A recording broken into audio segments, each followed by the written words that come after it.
Quel plaisir de vous retrouver, chers auditeurs et spectateurs, pour cette deuxième émission de la critique de l'homme moderne.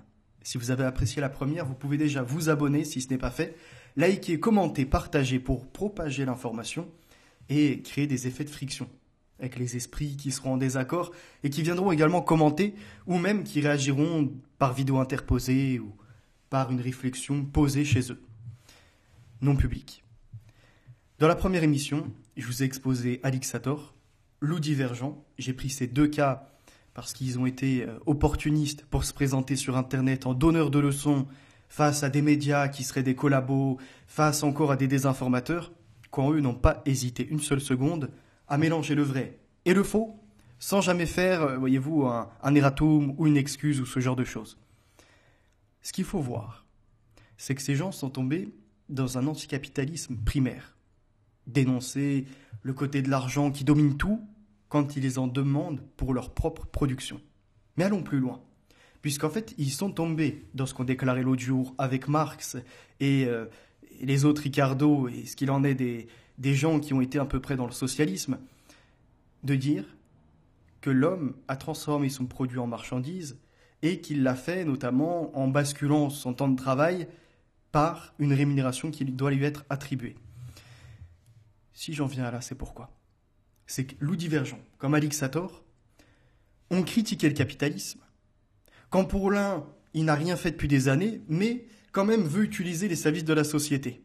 Et pour l'autre, il faudrait robotiser, automatiser des emplois parce qu'il y a de la pénibilité et qu'on se casse le dos, on se fatigue l'esprit par la répétition, par la condition ouvrière, un peu comme Simone Weil en parlait.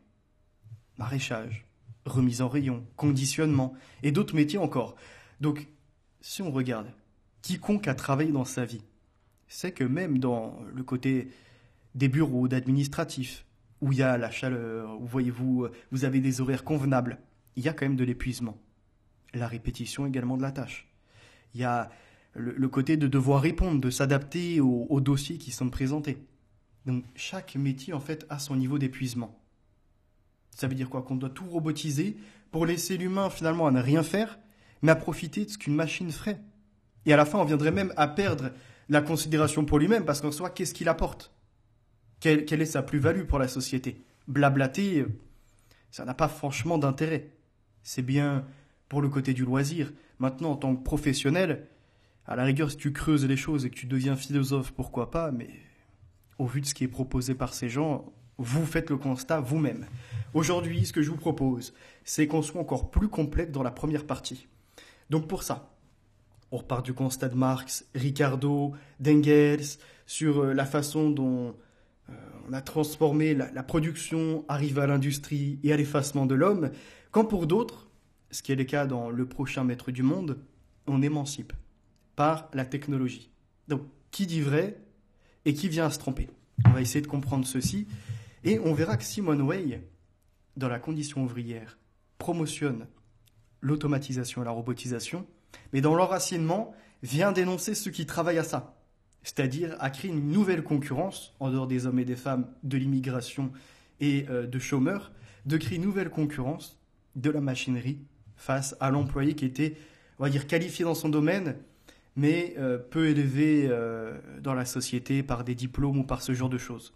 Donc on laisse sur le tapis bon nombre de personnes qui vont se retrouver dans la situation du socialisme, à tendre la main vers l'État, qui a un monopole, et qui lui te dictera ce que tu dois faire de l'argent, ce que tu dois penser, et les agissements que tu dois avoir avec les uns et les autres. Et pour continuer mon excellente analyse et mon recoupage au travers de différents livres, je vous propose tout ça en plus, que je ressente à peu près. Donc, Luc Julia sur la robotisation, les barrières cognitives, comment elles sont franchies. Et puis, on arrivera à Robotaria, donc Robota, travail forcé, les remplacements par les nouvelles industries. Et on verra que ça rejoint ce que Klaus Schwab voulait dans la grande réinitialisation, mais plus précisément dans la 4e révolution industrielle. Mais tiens, c'est bizarre. Non, ça vous interroge pas, les gens?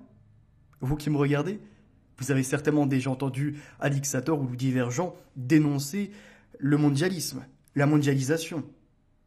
Pour certains, même accentuer sur le Forum économique mondial, donc de Klaus Schwab. Mais ils en promotionnent toutes les idées. Et ils les font même fleurir dans la tête de certains. Alors on verra, on continuera l'analyse, on arrivera à Dédale et Icare également, où tout s'artificialise et on pourra même recouper de la ville au technocosme. Tout est entré dans la technique. Où se situe l'humain? Quelle est sa place? Fait-il encore société avec les autres? Et qu'est-ce que l'on peut dire de cette nouvelle civilisation, si on peut la nommer comme telle? Parce que normalement, la civilisation, ça commence par des groupements humains et qui vont se répartir les tâches, qui vont faire en sorte de vivre, on va dire, le plus convenablement possible, de répondre aux premiers besoins élémentaires. Alors que là, on est à la fois dans un côté individualiste, de ces gens qui ne veulent pas cotiser pour les autres, mais qui veulent profiter de la manne qui peut leur être offerte par les autres. Et derrière, il y a encore la réflexion qu'on peut pousser, mais que je vous laisse aussi de temps en temps en suspens pour que vous veniez à cogiter aussi. On aura Hayek, justement la route de la servitude. Puisque ces gens n'ont plus de responsabilité et ne savent plus vraiment comprendre leurs conditions, ils attendent qu'une seule chose, c'est qu'on leur donne des ordres. Tu dois faire ça. Vous voyez, comme des enfants. Ils sont un peu perdus. Et ils ne sont pas dans un état d'innocence. Là, il y a la situation assez dramatique pour nous, en tout cas.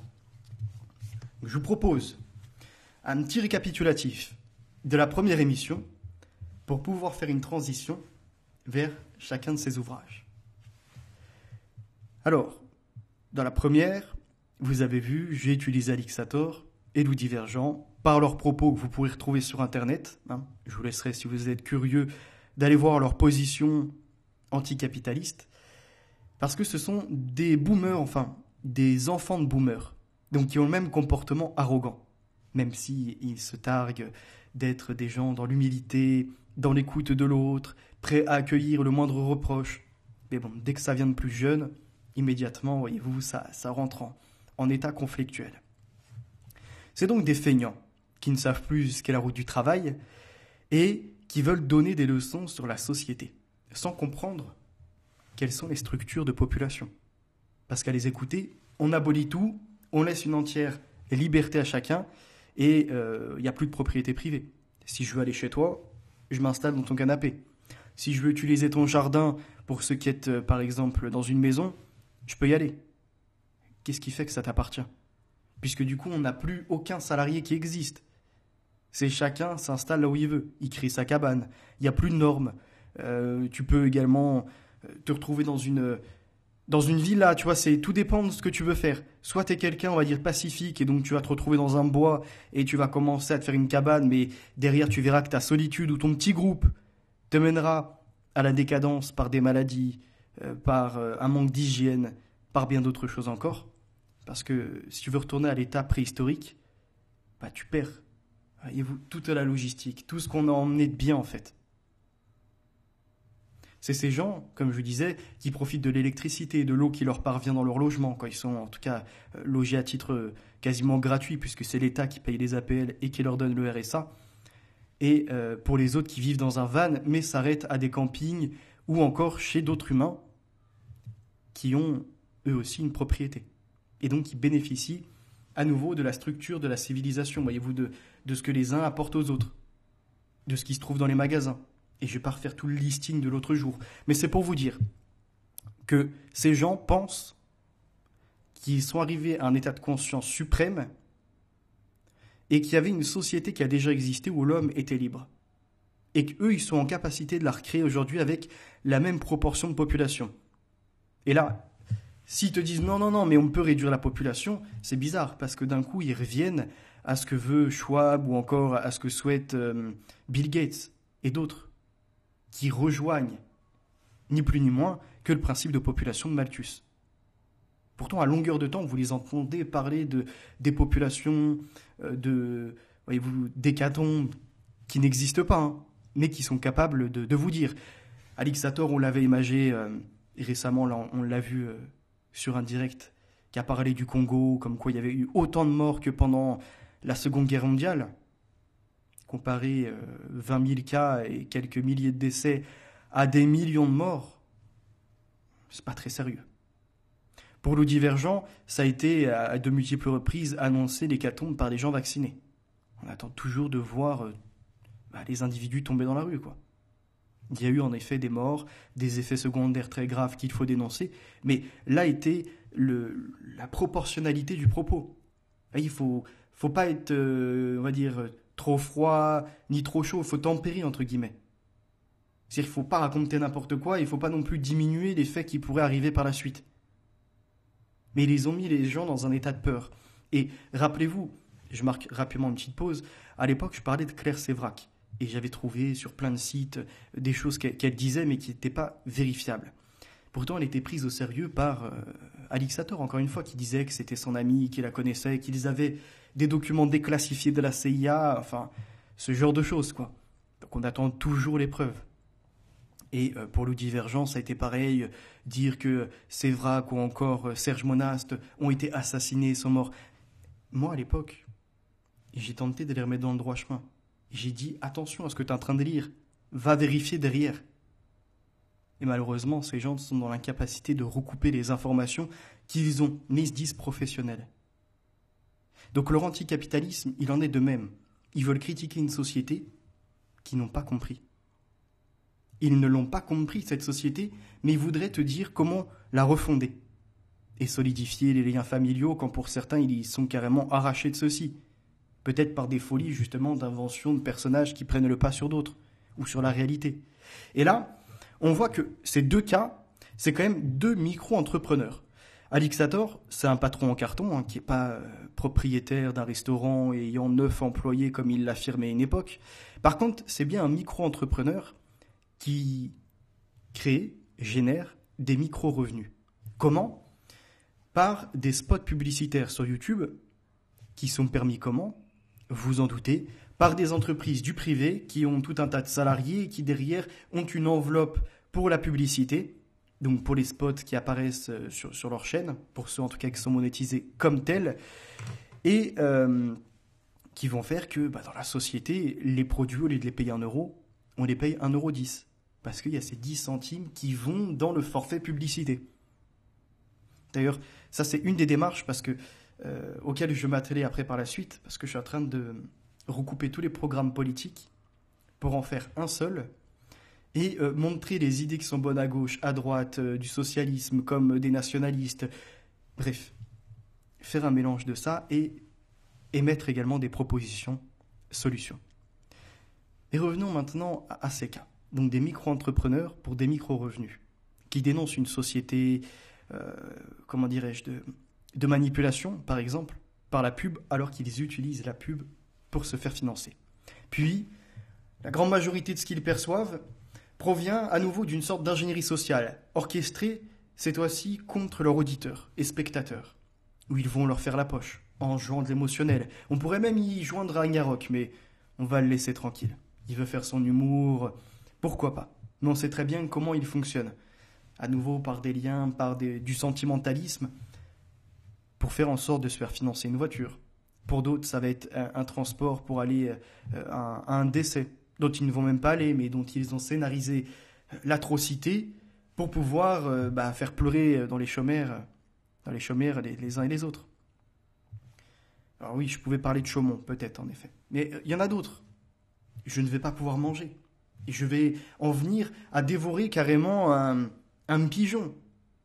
Et comme ça, qui constitue sur Discord un peu de pitié. Pas de la piété, de la pitié.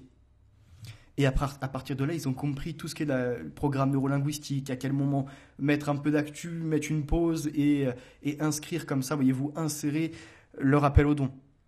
Et jouer à des petits mots que les croquettes, référence au chien, oh tiens, l'animal, un peu d'empathie. C'est ce genre de choses, c'est des techniques qui ont été très bien saisies et qu'ils ont déployées. Donc les mêmes gens qui dénoncent le capitalisme, qui œuvrent de ces pratiques, rappelons-le, dans le côté de conditionnement, ce genre de choses qui vont arriver à des habitudes dont on reparlera après. Donc Alix Sator, micro-entrepreneur, contre le capitalisme, c'est quand même bizarre. Loup Divergent, c'est pareil, avant il avait une entreprise de flocage, puis il est devenu micro-entrepreneur par ses contenus sur Internet, il voulait être maître chien, il a échoué avec ses propres animaux, donc il s'est ravisé de ne pas donner de leçons aux autres sur ce point-là. Mais c'est bizarre, des micro-entrepreneurs, dont leur objectif et justement de se faire financer, d'utiliser le capitalisme, qui se retrouvent à le dénoncer. C'est étrange. Ces deux cas-là, ils possèdent des biens. C'est pour ça que ça me permet, voyez-vous, d'imager ce qui peut se trouver dans la société. Dans les socialistes, on retrouve ceux qui n'ont rien et qui jalousent ceux qui ont réussi à construire, voire ceux par contre qui sont, voyez-vous, dans un héritage d'héritage et qui certes est déployé des fois sur le fait d'avoir colonisé des pays, asservi des populations, exploité l'être humain. Il faut l'entendre aussi. Mais souvent, c'est ceux qui n'ont rien qui dénoncent ceux qui ont un petit peu. Et là, on est sur ces deux cas dans une autre notion, un cran un peu plus au-dessus. Ceux qui possèdent un minimum, qui se veulent minimalistes, pas pauvres, hein, comme dirait Alexator, je ne suis pas pauvre, je suis minimaliste, mais qui veulent dénoncer le capitalisme. C'est-à-dire, au moment où ils ont obtenu ce qu'il leur fallait, c'est bon. La société économique ne doit plus exister. Le fait de devoir payer des services ou des biens, ça doit être résolu. On doit y mettre fin. Ces gens sont propriétaires d'une voiture, pour l'autre, ou divergent d'un van payé ou non par la générosité de sa communauté. Ils ont de l'électroménager, des vêtements comme tout à chacun, ce qui est normal. Ils ont donc la possibilité de prendre de l'essence, bref. Mais surtout, on va s'arrêter sur les biens qu'ils possèdent. Vous voyez, c'est ces gens, à partir du moment où ils ont acquis suffisamment, ils s'en foutent des autres. Après moi, le déluge. Donc on arrête la société maintenant. Toute forme de production industrielle à la chaîne ou ce genre de choses, on met le haut là. Attends, il n'y a que toi, donc les nouvelles générations qui arrivent, elles font quoi? Elles vont hériter, certes, dans une première partie des biens de leurs grands-parents ou parents qui viennent à décéder, mais après, une fois qu'on a épuisé tout ce qui est en héritage, qui vient à s'user par le temps et qui se dégrade, donc qui est inutilisable, on fait quoi? Vu qu'on a tout arrêté, on n'a plus transmis non plus les compétences pour pouvoir créer. Et c'est là où on va en arriver après. Donc ces gens possèdent de l'électroménager, comme je disais, des smartphones, ordi. Enfin, ils utilisent le système, Internet, la téléphonie, tout ce qu'il en est, les nouvelles applications qui sortent, les entreprises, Google. Mais ils vont dénoncer le capitalisme. Et c'est vraiment ces gauchistes eux-mêmes qui, la journée, vont manifester et le soir, prendre un Uber pour aller en soirée. Donc gueuler contre le système économique, combattre la sphère patronale, c'est bien. Mais c'est mieux encore de s'interroger plutôt sur la gestion. C'est-à-dire de conserver ce qui fonctionne, mais par contre d'essayer d'établir une meilleure répartition. Ce que ces gens n'entendent pas par là, hein. Quand ils critiquent la façon dont fonctionne la société, c'est vraiment pour la détruire. Que l'on n'ait plus à travailler. Parce qu'ils sont habitués à se lever à 10 heures. Ils sont habitués à ne pas être inquiétés à la fin du mois. Il y a le RSA qui tombe. Bon, il y en a certains maintenant, avec Internet et la manipulation qu'ils ont créée, les shows qu'ils ont mis en place, c'est 2000, 3000 euros qui tirent par mois. Ils se font financer des vannes ou ce genre de choses, donc c'est pareil. Ils s'en foutent. La plupart de la semaine, ils sont à leur divertissement. Et puis, le mardi, ils font leur petite interview. Et le samedi, leur petite émission qui leur a nécessité 4 heures de mails qu'ils ont reçus, d'interactions sur Twitter ou ce genre de choses. Mais ils ne font pas preuve d'intelligence. Vous ne les verrez jamais présenter des livres, les recouper ou ce genre de choses. Maintenant, ce que je propose, c'est de revenir à Marx. Donc Marx, on l'a vu dans la précédente vidéo, il s'interroge sur la valeur d'usage et la valeur d'échange qu'on va attribuer à un produit et qui, à partir de là, permettent non plus seulement le troc, mais de transformer la chose en marchandise. Ensuite, on a Ricardo, qui vient à exprimer ce qu'est la valeur économique, donc le temps de travail. Maintenant, le temps de travail des uns, est-ce qu'il équivaut aux autres? Sommes-nous tous dans la même compétence? Ou y a-t-il des gens qui, par leur durée dans une entreprise, et vous, ont une efficacité, ils peuvent même carrément former des nouveaux, des plus jeunes. Donc pourquoi ils devraient être au même taux horaire? Il y a comme ça toute une interrogation à avoir derrière. Donc ça, c'est ce que Ricardo amène. Et ça va fournir à partir de là du pain, non, et pas des jeux pour le cirque, mais du pain aux bourgeois pour justement entamer la lutte des classes. Je vous l'accorde, ça reste de l'art, du divertissement également. Et on en arrive à ce que Marx, parce que je le reprenais par rapport à ça dans Misère de la philosophie, disent que nous sommes dépendants, nous sommes redevables de l'héritage. que si aujourd'hui nous sommes dans un tel état de confort, enfin il ne le formule pas de cette manière, mais il explique que les outils et les machines, si elles en sont venues à se perfectionner, c'est par le passé du fait qu'il y avait une disponibilité de mains qui était travaillée, par exemple, qui allait travailler au nom de force d'ailleurs dans les champs pour mettre à disposition du coton, que le coton a pu le retravailler, et comme ça, vous voyez, du tissage. Donc les machines à tisser, et puis ça va emmener à d'autres révolutions. Et derrière, ça va tisser en fait des liens humains qui nous font comprendre qu'on peut se simplifier la tâche. Donc le travail moderne ne correspond pas déjà à celui du XVIIIe siècle et encore moins à celui du Moyen Âge, premièrement. Donc parler d'esclavage et le comparer comme si on était encore au temps des coups de fouet ou à suer dans les champs, mais à ne rien en tirer après si ce n'est de quoi juste avoir un peu de potence, là on est au-delà. On sait que quiconque travaille et vient gérer son budget peut derrière se faire plaisir, avoir un ou deux loisirs de temps en temps, être dans un logement seul, pas mélangé avec d'autres. Donc derrière tout ça, c'est du confort, c'est du choix, que beaucoup oublient. C'est donc l'héritage, la transmission des outils, le côté des astuces également, et derrière des techniques qui permettent de simplifier les travails. Quand je me suis mis 2-3 notes à côté. On dépend donc du monde. Et là, j'en venais, après réflexion en dehors du direct, même à comparer notre dépendance, on va dire, aux industries, aux progrès qu'on a fait, avec notre état quand on est bébé. Quand on est tout frêle, on ne peut pas se nourrir. La nature a fait que l'homme sort du ventre donc de sa mère, pas encore dans une capacité à pouvoir se déployer dans l'environnement et à se fournir ce qu'il faut en nourriture et répondre à ses premiers besoins. Un bébé, il n'a pas la capacité ni la cognition pour pouvoir se déplacer et hop, se mettre à manger ou autre. Il faut lui mettre. Donc il y a besoin d'un accompagnement.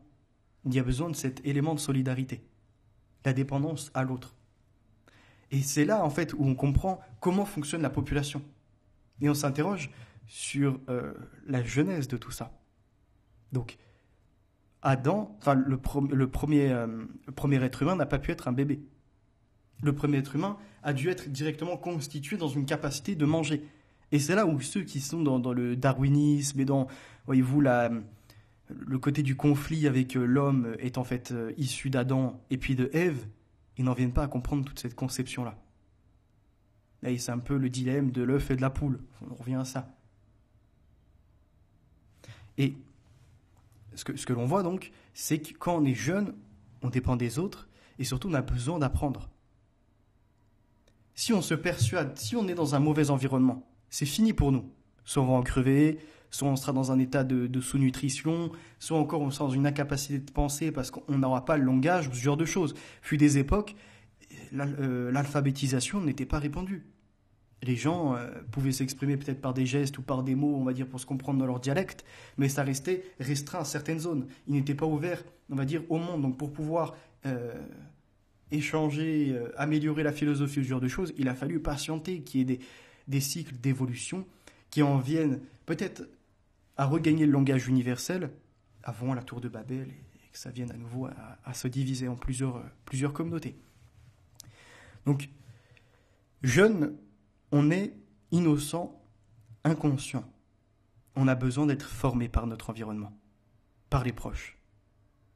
Et c'est là, cette génération du socialisme qui, elle, veut, en fait, même adulte, dépendre toujours des autres, sans jamais, après, avoir ses propres capacités pour s'affirmer. Ils sont, en fait, toujours dans s'il arrive quelque chose, c'est de la faute de lui. Si je n'ai pas réussi, par exemple, à être propriétaire, c'est de la faute de système qui m'a exclu. Il y a toujours, en fait, le côté extérieur. Et jamais c'est de leur propre volonté que les choses leur arrivent. Enfin, sauf quand il y a de la réussite, là, c'est grâce à eux. Mais dès qu'il y a un peu de défaite ou dès qu'ils sont mis au banc de la société ou ce genre de choses, c'est de la faute des autres. Ils ne veulent jamais se remettre en question.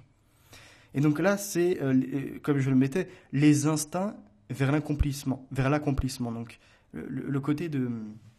Au tout début, tu as juste besoin de répondre à ta faim et à boire, et puis pourquoi pas être vêti, et à te retrouver au moins avec un toit sur la tête. Ça, c'est les premiers besoins. Puis tu vas grandir. Tu as besoin des relations sociales. Parce que l'être humain, c'est ça, c'est un être social. Il échange. Donc pour ce faire, tu dois obtenir un enseignement du langage. Et tu dois aller plus loin. Parce qu'on parle du langage, français, anglais, ou ce que vous voulez. Mais il y a le langage des métiers aussi. Quand tu vas, par exemple, être menuisier, on va t'apprendre quel type de bois il existe, les outils, la façon dont on va après les manier pour aller offrir un rendu. Pour se diriger du patron peut-être vers quelque chose. Et là, je ne parle pas du patron qui dirige, je parle du patron même qui a été déployé pour arriver au produit final. À la compréhension des mécanismes et de ce genre de choses. Donc tout ça, ça a été du progrès. Si on interroge les gens qui travaillent véritablement, il y a de l'épuisement. Mais maintenant, si on vient à comparer avec ce que nos grands-parents, arrière-grands-parents pouvaient endurer par le labeur à faire du travail au champ, où il n'y avait pas tous les tracteurs, où ils utilisaient les animaux de temps à autre, mais c'est pareil, à nouveau, il fallait quand même déplacer des matériaux bien lourds, d'accord? Avec du matériel qui certes leur avait simplifié la tâche que de prendre la pioche et de travailler toute la terre comme ça à la main sur des hectares et des hectares, pour à la fin ne pas obtenir la luxure d'avoir un lit confortable, une télé ou une radio à l'époque, si la radio existait à ces périodes-là. On a en fait eu du progrès. Et on vient se plaindre de tout. On voudrait mettre dans le même panier, vous voyez, tous les crabes. En fait, non, c'est pas ça. C'est que là, on met dans le même panier tous les crades plutôt d'esprit. Ces gens qui sont dans l'incapacité de voir tous les progrès qu'on a pu obtenir. Et qui veulent s'arrêter là, d'ailleurs. Ils refusent qu'on continue, mais qu'on mette des bases éthiques. Parce que c'est facile de juste critiquer la forme, mais jamais d'accéder au fond. Donc les besoins, on l'a vu, comme il nous l'inscrivait, Karl Marx, dans son livre, appelle les mains. Donc il renvoie à la notion même de l'agriculture. Chasseur-cueilleur, tu vas comme ça, et chacun vient se nourrir, ça nécessite des mains tout de même, mais c'est à portée de tous. Quand l'agriculture nécessite des mains qui, elles, vont devoir être formées. Comment une graine se déploie. Les terres, à quelle période sont-elles propices pour obtenir, on va dire, les meilleures récoltes? Faut-il laisser la terre se reposer pour qu'elle se recompose en azote et qu'elle puisse à nouveau offrir des belles productions? Au lieu d'y mettre aujourd'hui tous les produits chimiques que l'on fait pour obtenir toujours plus, parce que c'est le principe de population. Tant qu'il y a de l'alimentation et qu'on continue, on va dire, à accroître son rendement, la population, elle n'en manque de rien. Donc elle va continuer à augmenter. Et derrière, on va entraîner certains qui ne font rien, mais qui vont profiter du labeur de certains. Et c'est aujourd'hui, par exemple, des Africains qui viennent en Europe et qui dénoncent un colonialisme, le côté où on leur doit, parce qu'ils ont des droits. Donc ils ont le droit d'être au RSA, de ne pas travailler, d'être logés à titre gratuit, d'être entretenus aux frais des autres. Et en l'occurrence, pour l'exemple de la France, est-ce que vous observez bon nombre de racisés à travailler dans l'agriculture ou dans l'élevage? Non. Pourtant, c'est quand même, on va dire, les deux principaux secteurs qui permettent de nourrir tout le monde. Et qui font la richesse même aussi de la France. Et qui la font rayonner. Et on peut après aller dans le seul moment où on retrouve un peu de racisés, mais qui sont majoritairement européens, c'est dans le BTP. Donc, BTP, les logements, l'alimentation, on est déjà en train de répondre, on va dire, aux deux premiers besoins même des humains. Et derrière, tu as tous les autres pléthores de personnes qui ne font rien, qui profitent. Et ça, c'est grave. Donc, du fait que ça appelle les mains, mais qu'on en a beaucoup qui sont crétins, ils ne veulent pas travailler, on fait quoi? On réduit l'abondance ou pas? Puisqu'on va de toute façon voir la population grandissante, mais les ressources diminuer.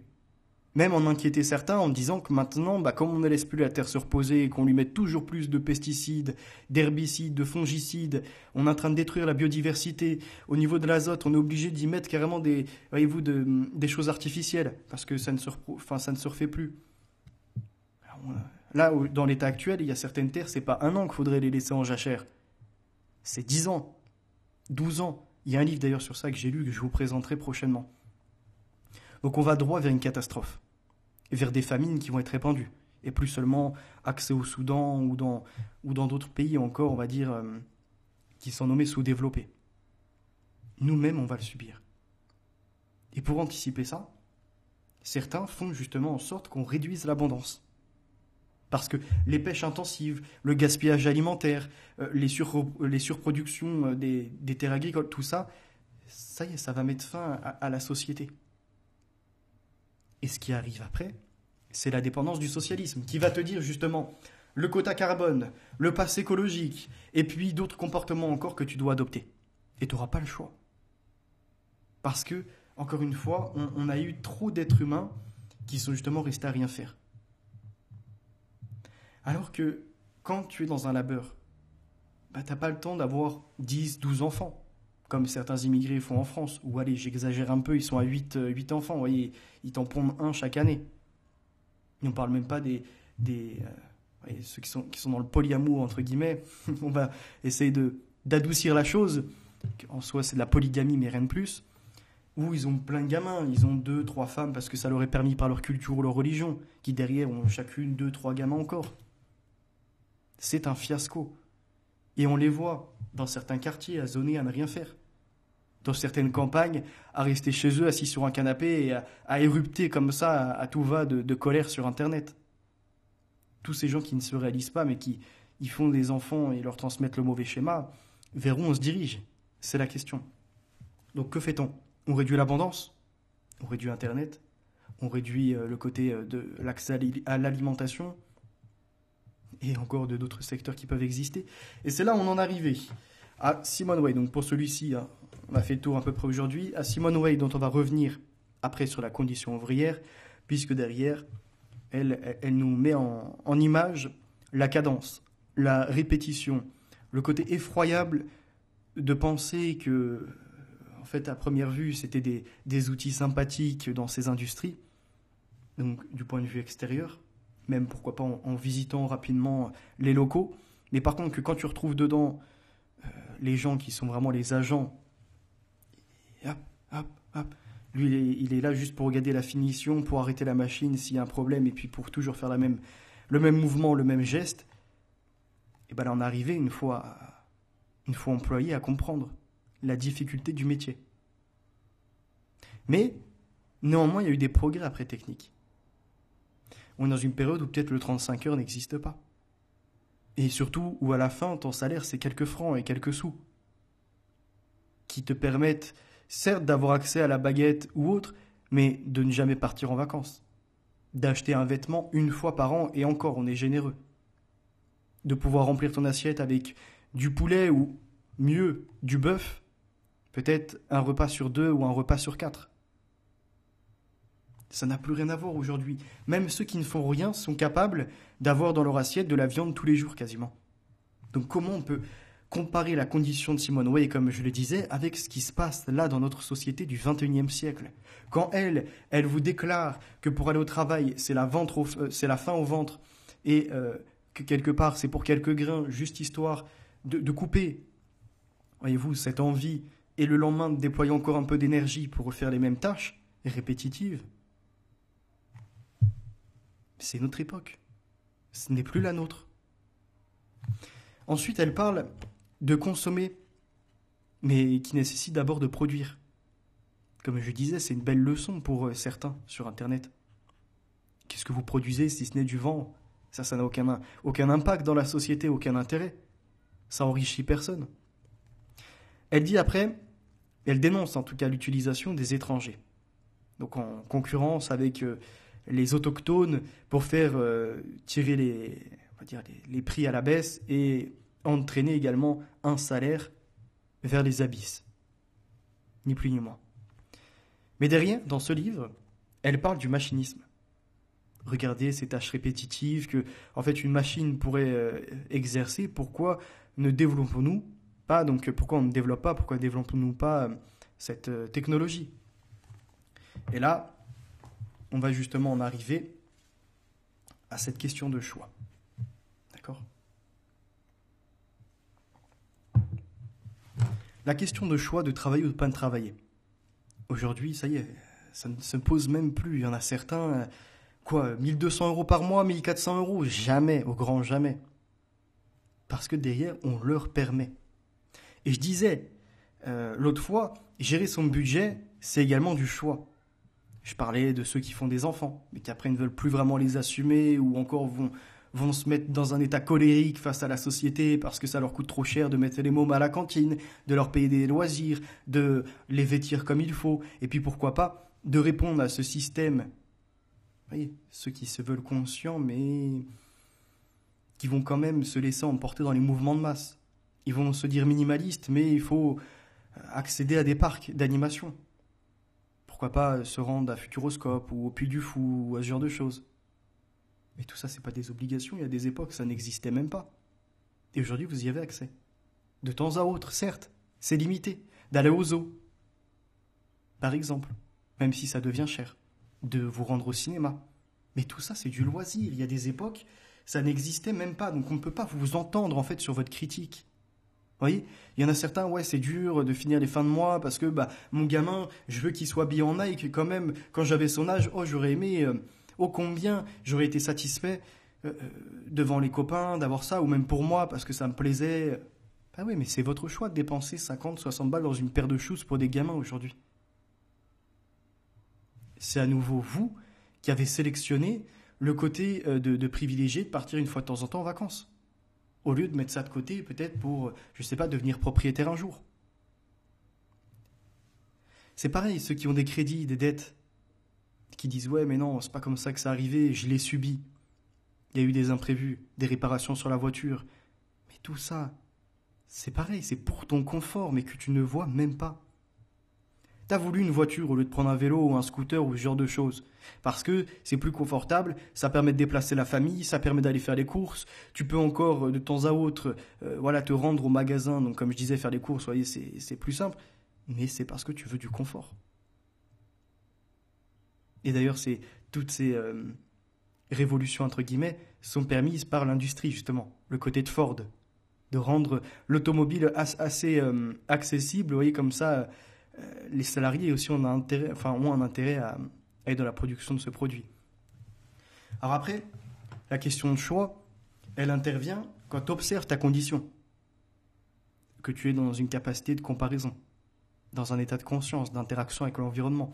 Et là, à ce moment-là, tu apprends à te connaître.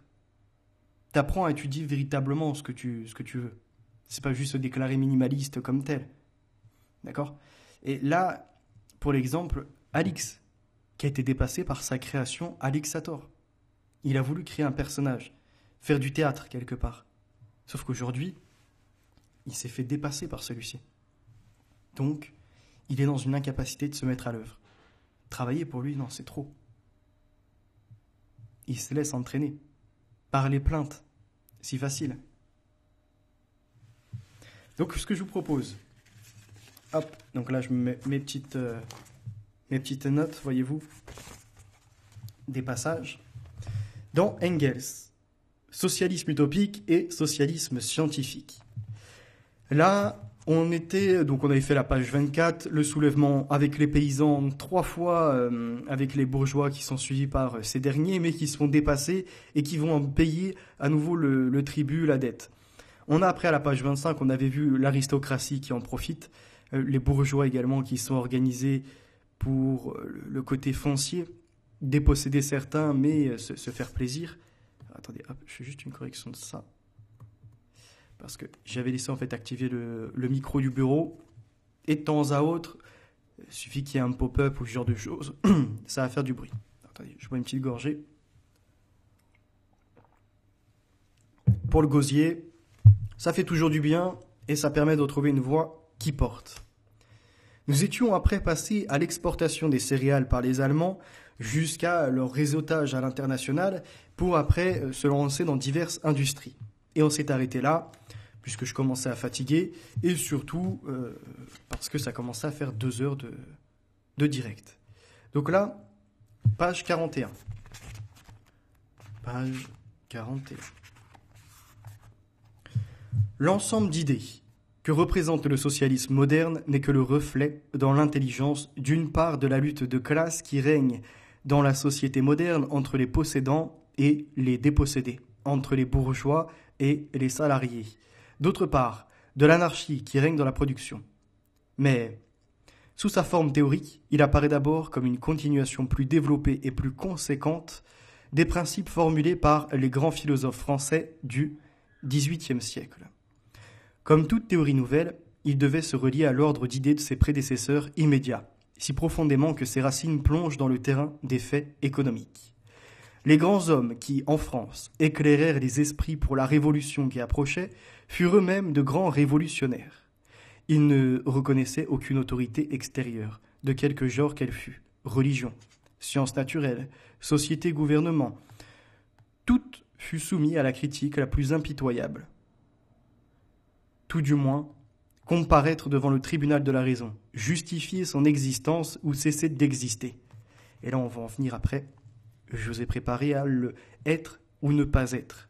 Parce que certains, on est encore sur un autre personnage d'Internet, pensent être brillants dans la compréhension de être ou ne pas être, comme s'il n'y avait pas de question à avoir. La raison devint la règle suprême de tout. Ce fut le temps où, selon l'expression de Hegel, la tête dirigeait le monde. En premier lieu, dans ce sens que la tête et les principes trouvés par la pensée prétendaient être seuls dignes de servir de base à toute action et à toute association humaine, et plus tard, dans ce sens plus étendu, que toute vérité matérielle en contradiction avec ces principes devait être bouleversée de fond en comble. Je vous ai après sélectionné la page numéro 43, puisque souvent on entend ça, le côté des riches qui sont paresseux et des autres. Alors, attendez. Nous savons aujourd'hui que ce règne de la raison n'était, après tout, que le règne idéalisé de la bourgeoisie, que la justice éternelle s'incarna dans la justice bourgeoise, que l'égalité aboutit à la bourgeoisie et à cette bourgeoise égalité devant la loi, que l'on proclame comme le premier des droits de l'homme, la propriété bourgeoise, que l'état de la raison, le contrat social de Rousseau, vint au monde et il ne pouvait en être autrement sous l'espèce d'une république démocratique et bourgeoise.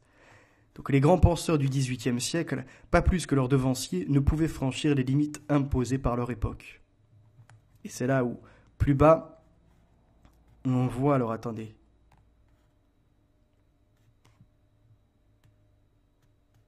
Ainsi, l'on vit se dresser, durant la réforme allemande, la guerre des paysans et la tendance de Thomas Müntzer, dans la grande révolution anglaise, les niveleurs, dans la grande révolution française, Babeux. À ces levées de boucliers d'une classe incomplètement formée correspondaient des manifestations théoriques au XVIe siècle et au XVIIe siècle, les peintures utopiques de société idéale, au XVIIIe siècle, des théories déjà franchement communistes. Donc l'égalité devait se limiter aux droits politiques, mais embrasser les conditions sociales de l'individu. Il fallait abolir non seulement les privilèges de classe, mais les antagonismes de classe. Et sur la page précédente, je ne sais plus où c'était, mais c'était inscrit, en tout cas moi je l'avais résumé comme tel, les riches, c'est les paresseux, et les pauvres sont les laborieux. En tout cas, c'est présenté.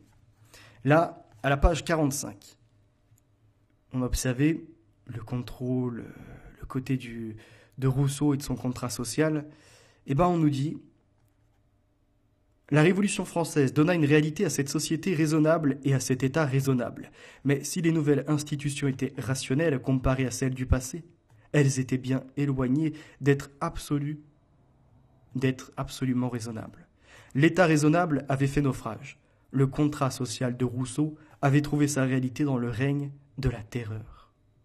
Pour s'y soustraire, la bourgeoisie, qui avait perdu confiance dans sa propre capacité politique, se réfugia d'abord dans la corruption du directoire, puis sous le sabre du despotisme bonapartiste. La paix éternelle promise s'était tournée en une guerre de conquête sans fin. Allons à présent à la page 51 pour cette révolution de la machine-outil. Fourier, comme on le voit, mania la dialectique avec autant de puissance que son contemporain Hegel. Tandis que la phraséologie de ses contemporains ne tarissait pas sur la perfectibilité illimitée de l'homme, il démontra que toute phase historique a sa période ascendante, puis descendante. Et il appliqua cette manière de voir à l'avenir de l'espèce humaine. Si depuis Kant, la science naturelle admet la mort future des corps célestes, depuis Fourier, la science historique ne peut ignorer la mort future de l'humanité. Alors, qu'est-ce qui va achever notre humanité ? L'utopisme anglais. Robert Owen, dont on a parlé dans Les Réformateurs, et où l'on a vu que ce personnage a été très influent pour la Fabian Society et certains de ses membres qui ont carrément couvert toutes ses pensées et certaines de ses actions, dont ce qu'il avait établi aux États-Unis, sa communauté qui avait échoué. Tandis que l'ouragan de la Révolution balayait la France, une révolution moins bruyante, mais tout aussi puissante, s'accomplissait en Angleterre. La vapeur et la machine-outil transformèrent la manufacture en grande industrie et révolutionnèrent tous les fondements de la société bourgeoise. Donc on rappelle, la manufacture, c'est... Chacun a son propre rôle. Et après, le côté de la machine-outil, elle vient remplacer certains acteurs pour avoir moins d'intermédiaires et produire plus à un moindre coût. Cette vapeur machine-outil, on va la retrouver donc dans l'idée de machinisme. D'accord ? Mais ce que je vous propose, c'est d'abord d'aller à la page 76-77 de ce livre qui nous parle du machinisme, et après de recouper avec Simone Weil ce qu'elle a dit dans l'enracinement et la contradiction qu'elle a eue dans la condition ouvrière. Et je vais vous mener petit à petit à ces autres livres que vous avez vus au tout début du direct. N'hésitez pas à rester concentré, c'est important. La possession de conditions favorables de production, naturelles ou artificielles, décide de l'existence de capitalistes isolés, aussi bien que d'industries et de nations entières. Les vaincus sont refoulés sans pitié. C'est la concurrence vitale darwinienne, transplantée de la nature dans la société avec une violence exaspérée. La sauvagerie animale se présente comme le dernier terme du développement humain. L'antagonisme entre production sociale et appropriation capitaliste a pris la forme d'un antagonisme entre l'organisation de la production dans chaque fabrique particulière et l'anarchie de la production dans la société tout entière. Les conséquences. 1. Prolétarisation des masses, chômage, armée industrielle de réserve, misère. C'est dans ces deux formes antagonistes qui lui sont inhérentes dès son origine que se meut la production capitaliste et qu'elle décrit ce cercle vicieux découvert par Fourier. Mais, de son temps, Fourier ne pouvait voir que ce cercle se contracte donc insensiblement, que son mouvement décrit plutôt une spirale qu'un cercle, étant à sa fin comme la spirale que décrivent les planètes par la collision avec son centre de révolution. D'abord, c'est la force accélératrice de l'anarchie sociale de la production qui, de plus en plus, transforme le plus grand nombre des hommes en prolétaires. Et c'est cette masse prolétarienne qui, finalement, mettra un terme à l'anarchie de la production. D'un autre côté, c'est la force accélératrice de l'anarchie sociale dans la production qui transforme la perfectibilité indéfinie du machinisme en une loi impérieuse. Pour tout capitaliste industriel, de perfectionner de plus en plus ces machines sous peine de ruine.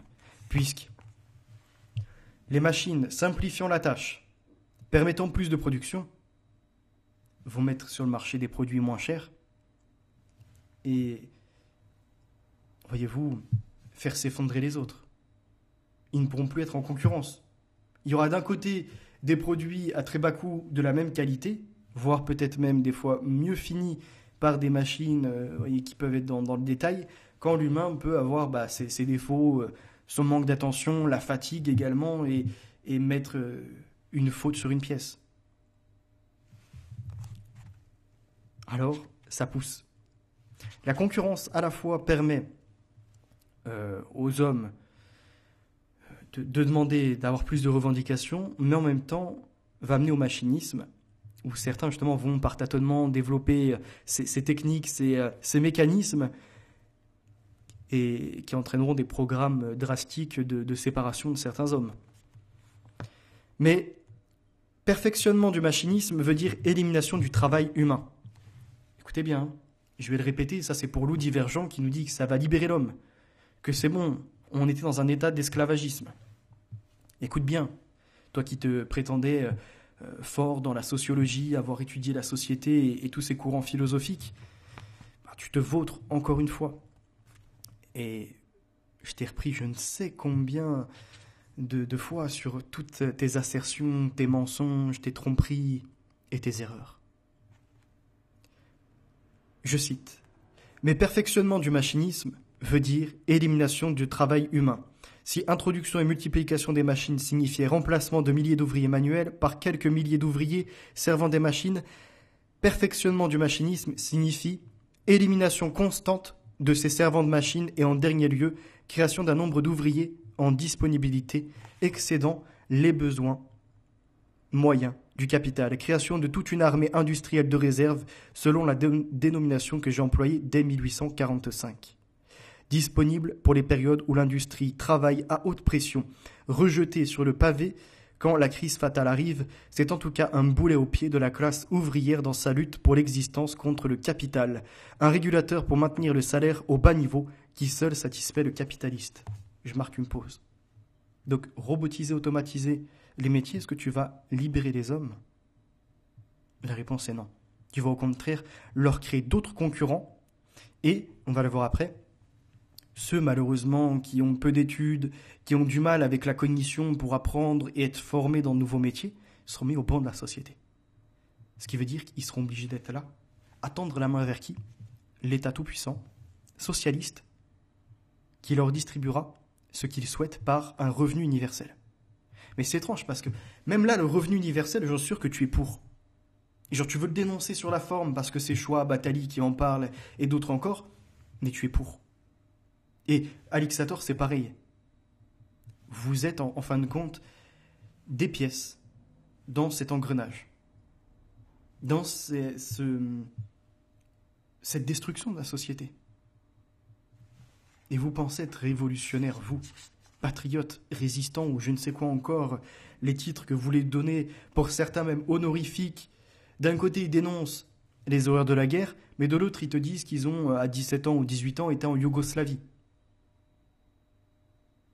Enfin, de qui se moque-t-on ?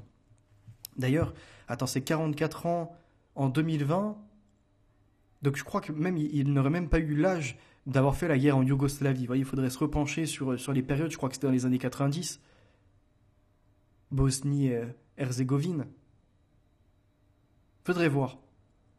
Il faudrait refaire le calcul pour ceux qui veulent se marrer un peu sur tout ce qu'ils peuvent dire. Quand j'annonce des choses, je les prouve. Et vous le voyez, c'est efficace. Regardez la suite. Il arrive, pour parler la langue de Marx, que la machine devient l'arme la plus puissante du capitalisme dans sa lutte contre la classe ouvrière. C'est pas seulement un outil comme ça pour remplacer, c'est carrément, on nous dit, la machine devient l'arme la plus puissante du capitalisme dans sa lutte contre la classe ouvrière. Et vous prétendez être révolutionnaire sur les idées et libérer les humains.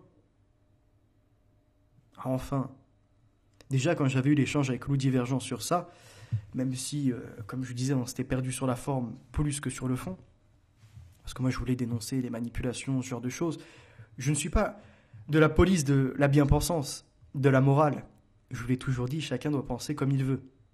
Mais par contre, si tu te présentes en honnête personne, en quelqu'un d'intègre, rien à te reprocher, je suis désolé. Soit tu l'es, soit tu ne l'es pas.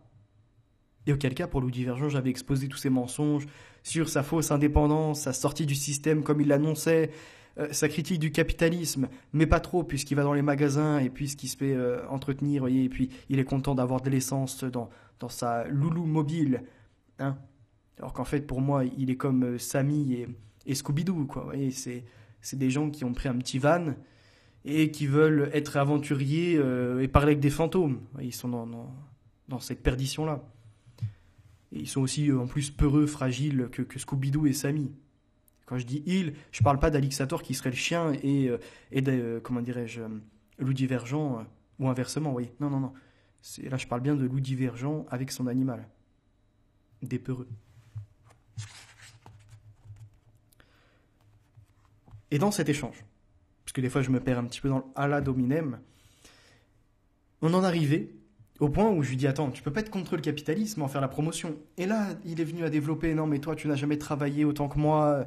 Moi, toute ton existence, je l'ai travaillé. » Bon, c'était assez compliqué, à moins qu'il soit mis très jeune, mais il semblait que ça faisait des années déjà qu'il ne faisait pas grand-chose. D'accord ? Et dedans, Je lui dis pareil, quand tu avais ton entreprise de flocage, tu étais bien content d'avoir des clients, d'avoir le côté marchand, d'obtenir une machine d'ailleurs constituée par ceux que tu nommes esclaves. Et là, il en est venu à me dire non, mais tu sais, il y a certains métiers qui sont pénibles, il faut les abolir, les remplacer par la robotisation. Et donc j'avais essayé de lui dire qu'en fait, c'était mauvais tout ce qu'il proposait. Sans avoir lu Engels. C'est fort, j'en venais au même constat. Sans avoir à cette époque encore lu la quatrième révolution industrielle. Et j'avais, il me semble, feuilleté 2, 3 idées de Schwab, mais je ne l'avais pas lu dans l'intégralité. Et j'avais déjà été dans le bon, dans le vrai. Donc c'est pareil, quand vous voyez Maximus, le Renaissant, qui veut dénoncer cette secte kabbaliste, ce côté des, comment dirais-je encore, des ingérences politiques, de l'économie, vous voyez, qui est dans un mauvais état, et qui s'associe avec du loup divergent par exemple, alors qu'en fait ils font que promotionner ce que Attali, Schwab et d'autres rêvent, ce que même Macron voudrait mettre en place. Tout ubériser, privatiser, robotiser, automatiser. Et ils se répètent comme ça, comme s'ils étaient intelligents. Et lisez, je vous l'ai dit en plus. La plupart des critiques que j'ai effectuées, c'était pour leur dire « mettez-vous dans le vrai ». Je ne suis pas celui qui détient la vérité absolue comme on veut le laisser entendre. J'émets une analyse. Et de ce que je dis, et plus je vais lire, mieux je me rends compte que ça se recoupe avec des gens qui sont encore bien plus intelligents que moi, qui ont une meilleure plume. J'ai l'humilité, moi, de reconnaître mon niveau. Mais je vois que en tout cas dans mes analyses, et dans ce que je recoupe par les livres et ce que je propose, je ne me contredis pas. Et la durée fait qu'aujourd'hui, vous pouvez reprendre des échanges d'il y avait 5 ans ou 7 ans. J'étais déjà à peu près sur cette ligne-là.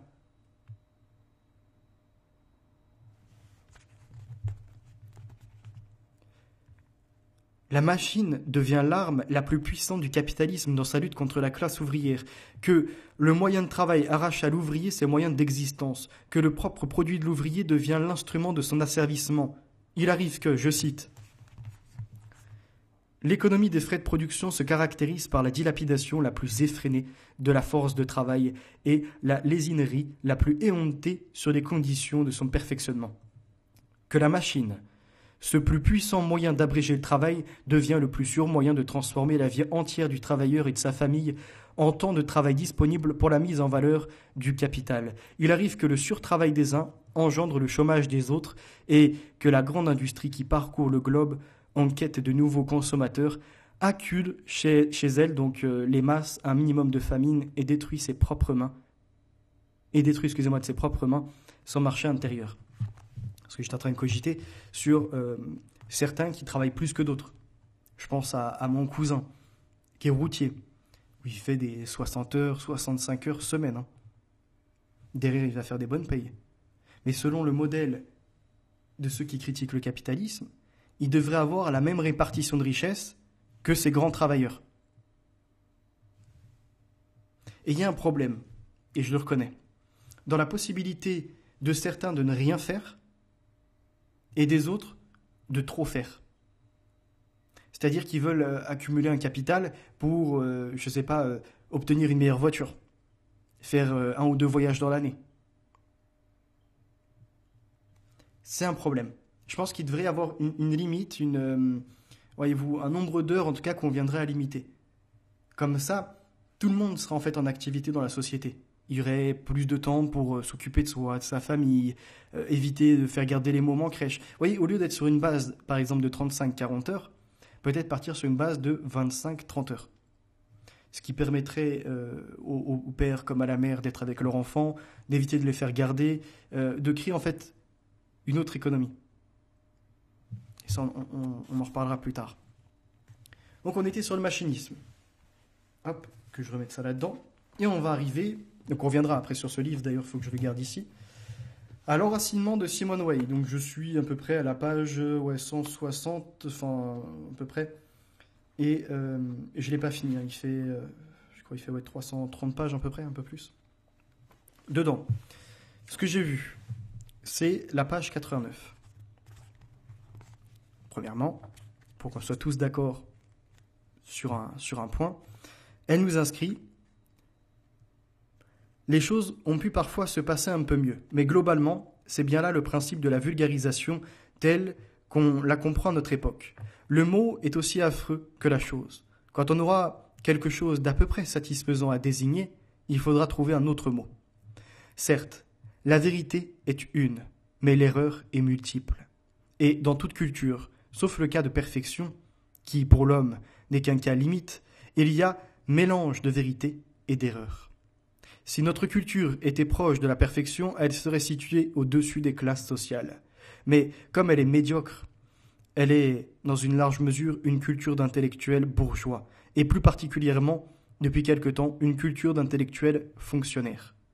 Si l'on voulait pousser l'analyse dans ce sens, on trouverait qu'il y a dans certaines idées de Marx beaucoup plus de vérité qu'il n'apparaît d'abord. Mais ce ne sont pas les marxistes qui feront jamais une telle analyse. Car il leur faudrait d'abord se regarder dans un miroir. Et c'est là une opération trop pénible, pour laquelle les vertus spécifiquement chrétiennes fournissent seules un courage suffisant. De se regarder soi dans la glace, d'observer également ses idées propagées, ce que l'on renvoie. Ce que l'on a pu faire comme erreur, puisque nous sommes tous humains, tous pécheurs, et j'en ai des multiples échecs derrière moi, des choses que je peux regretter aussi, des invectives, voire des comportements différents encore. Oui. Mais l'objectif, c'est ça, c'est d'avancer. Et d'essayer de tendre vers ce qui est unique, la vérité. Pas d'être universel dans une seule pensée, voyez, une seule approche de la vie. Non, on peut être multiple, mais n'oublions pas que plus on veut se démultiplier, voyez, se subdiviser, l'erreur a sa proportionnalité qui augmente et devient multiple, comme les ténèbres. C'est à peu près ça ce qu'a renvoie Simone Weil. Et maintenant que nous sommes d'accord sur ce constat, on va revenir un peu avant et on va aller à la page 47, puisque on observe les intérêts donc, qui diffèrent des ouvriers et des patrons. Au reste, tous les groupements d'idées seraient autorisés à agir comme bon leur semblerait, à condition de ne pas violer la loi et de ne pas contraindre leurs membres par aucune discipline. Quant aux groupements d'intérêts, leur surveillance devrait impliquer d'abord une distinction. C'est que le mot « intérêt » exprime quelquefois le besoin et quelquefois toute autre chose. S'il s'agit d'un ouvrier pauvre, l'intérêt, cela veut dire la nourriture, le logement, le chauffage. Pour un patron, cela veut dire toute autre chose. Quand le mot est pris au premier sens, l'action des pouvoirs publics devrait consister principalement à stimuler, soutenir, protéger la défense des intérêts. Au cas contraire, l'activité des groupements d'intérêts doit être continuellement contrôlée, limitée, et toutes les fois qu'il y a lieu, réprimée par les pouvoirs publics. Il va de soi que les limites les plus étroites et les châtiments les plus douloureux conviennent à celles qui par nature sont les plus puissantes. Ce qu'on a appelé la liberté d'association a été en fait jusqu'ici la liberté des associations. Or, les associations n'ont pas à être libres. Elles sont des instruments, elles doivent être asservies. La liberté ne convient qu'à l'être humain. Quant à la liberté de penser, on dit vrai dans une large mesure quand on dit que sans elle, il n'y a pas de pensée. Mais il est plus vrai encore de dire que quand la pensée n'existe pas, elle n'est pas non plus libre. Et on pourrait continuer comme ça la lecture, mais ce passage devait imager la différence entre les intérêts des prolétaires et des patrons, du patronat. Pour certains, même au bas niveau de l'échelle, dans une, certaine servitude, ils voudraient justement que ce soit seuls les riches qui gouvernent, une petite caste, qui prendrait les bonnes décisions quand la masse, pour la plupart du temps, ne voit pas le besoin de l'autre. Elle se fiche du commun. Ce qui l'intéresse avant tout, c'est son ego, c'est le moi, le je. Est-ce que dans cet état-là, l'être s'exprime, ou il est dans le non-être? Est-ce qu'en s'individualisant, je suis dans justement la capacité d'être moi-même? Quand on a vu, et je rappellerai, j'ai l'autre livre, mais on ne va pas le lire maintenant, de Charles Darwin, l'expression des émotions, des sentiments chez les humains et les animaux, il y a une part d'héritage, il y a une part, on va dire, de reproduction. Tout à l'heure, j'essaie de vous le mettre dès le début du direct. Vous savez, le côté où quand on est trop petit, on est encore fragile et on ne peut pas se débrouiller tout seul. On est dépendant des autres, puis on va apprendre le langage et les comportements, on va faire de l'imitation. Et il en est de même pour ça. D'accord ? C'est-à-dire comprendre que pour être soi, on dépend des autres. Et qu'il y a un bien commun à chercher sans tomber dans le planisme, on va en reparler après, où tout doit être orchestré pour un but universel. Non. Mais on doit quand même voir les besoins des uns et des autres. Et comprendre la complémentarité, c'est important. Page 78, alors je vous fais passer de la compréhension de la vérité après l'expression d'être moi et des différents intérêts entre l'ouvrier et le patron. Et regardez la suite, là où j'en viens.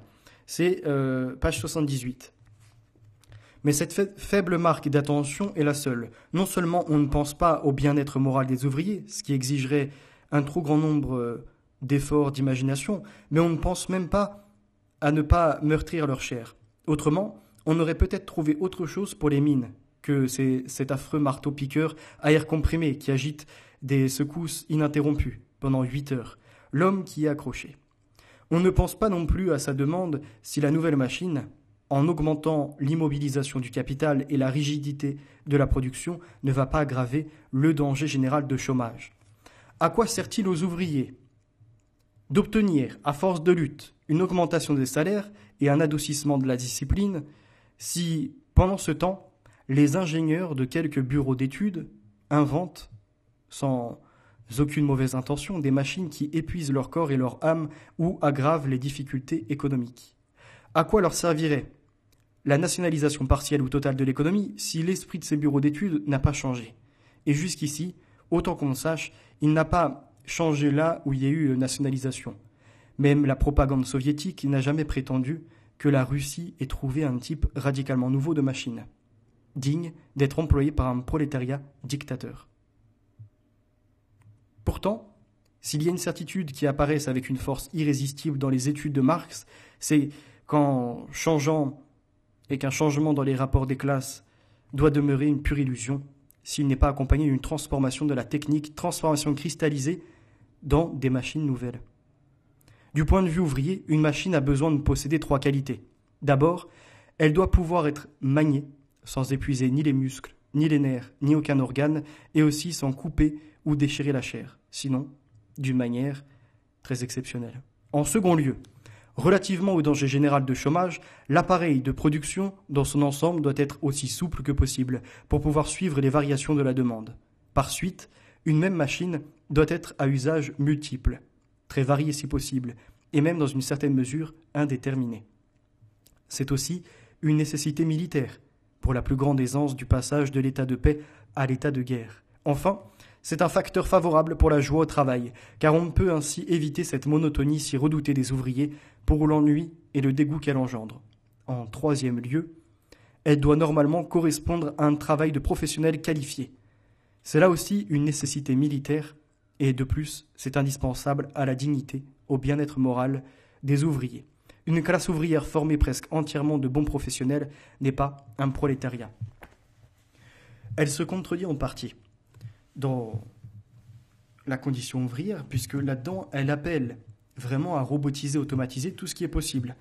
Pour s'en donner l'exemple, c'est à la page 86 de cet ouvrage.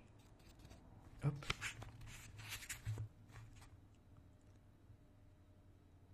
Le remède n'est pas difficile à trouver, du moins dans une période normale où le métal ne manque pas.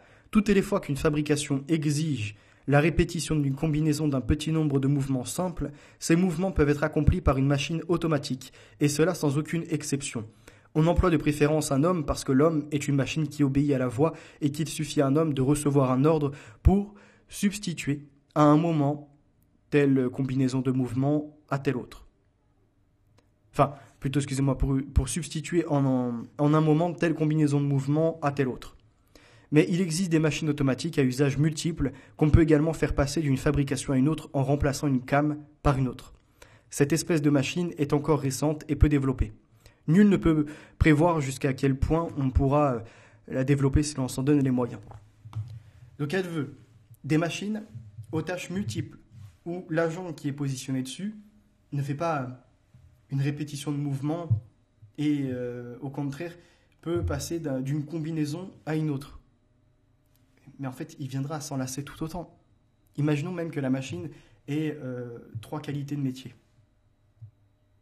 et que ce soit un même ouvrier qui soit dessus, sur donc 3 mouvements différents. À un moment ou à un autre, il sera acclimaté, la monotonie s'installera et il en sera de même que comme s'il était dans une seule tâche. Donc je ne comprends pas ce raisonnement de Simone Weil, surtout que pour moi, elle s'est contredite dans l'enracinement en me disant qu'après, si on développe ces machines-là, derrière, il y a besoin de moins d'êtres humains, ça crée plus de chômage et ça met de nouveau la pression sur ceux qui sont employés à ne pas se voir relégués au chômage. Et donc pour ça, je pense qu'on a fait à peu près le tour, même si j'ai d'autres références à vous citer. On a fait page 86, donc on va aller dans ce livre dont je vous ai fait la lecture intégrale et qui est disponible, je crois, sur Odyssée, page 15. Parce que eux, ils ont une vision différente de la libération de l'homme.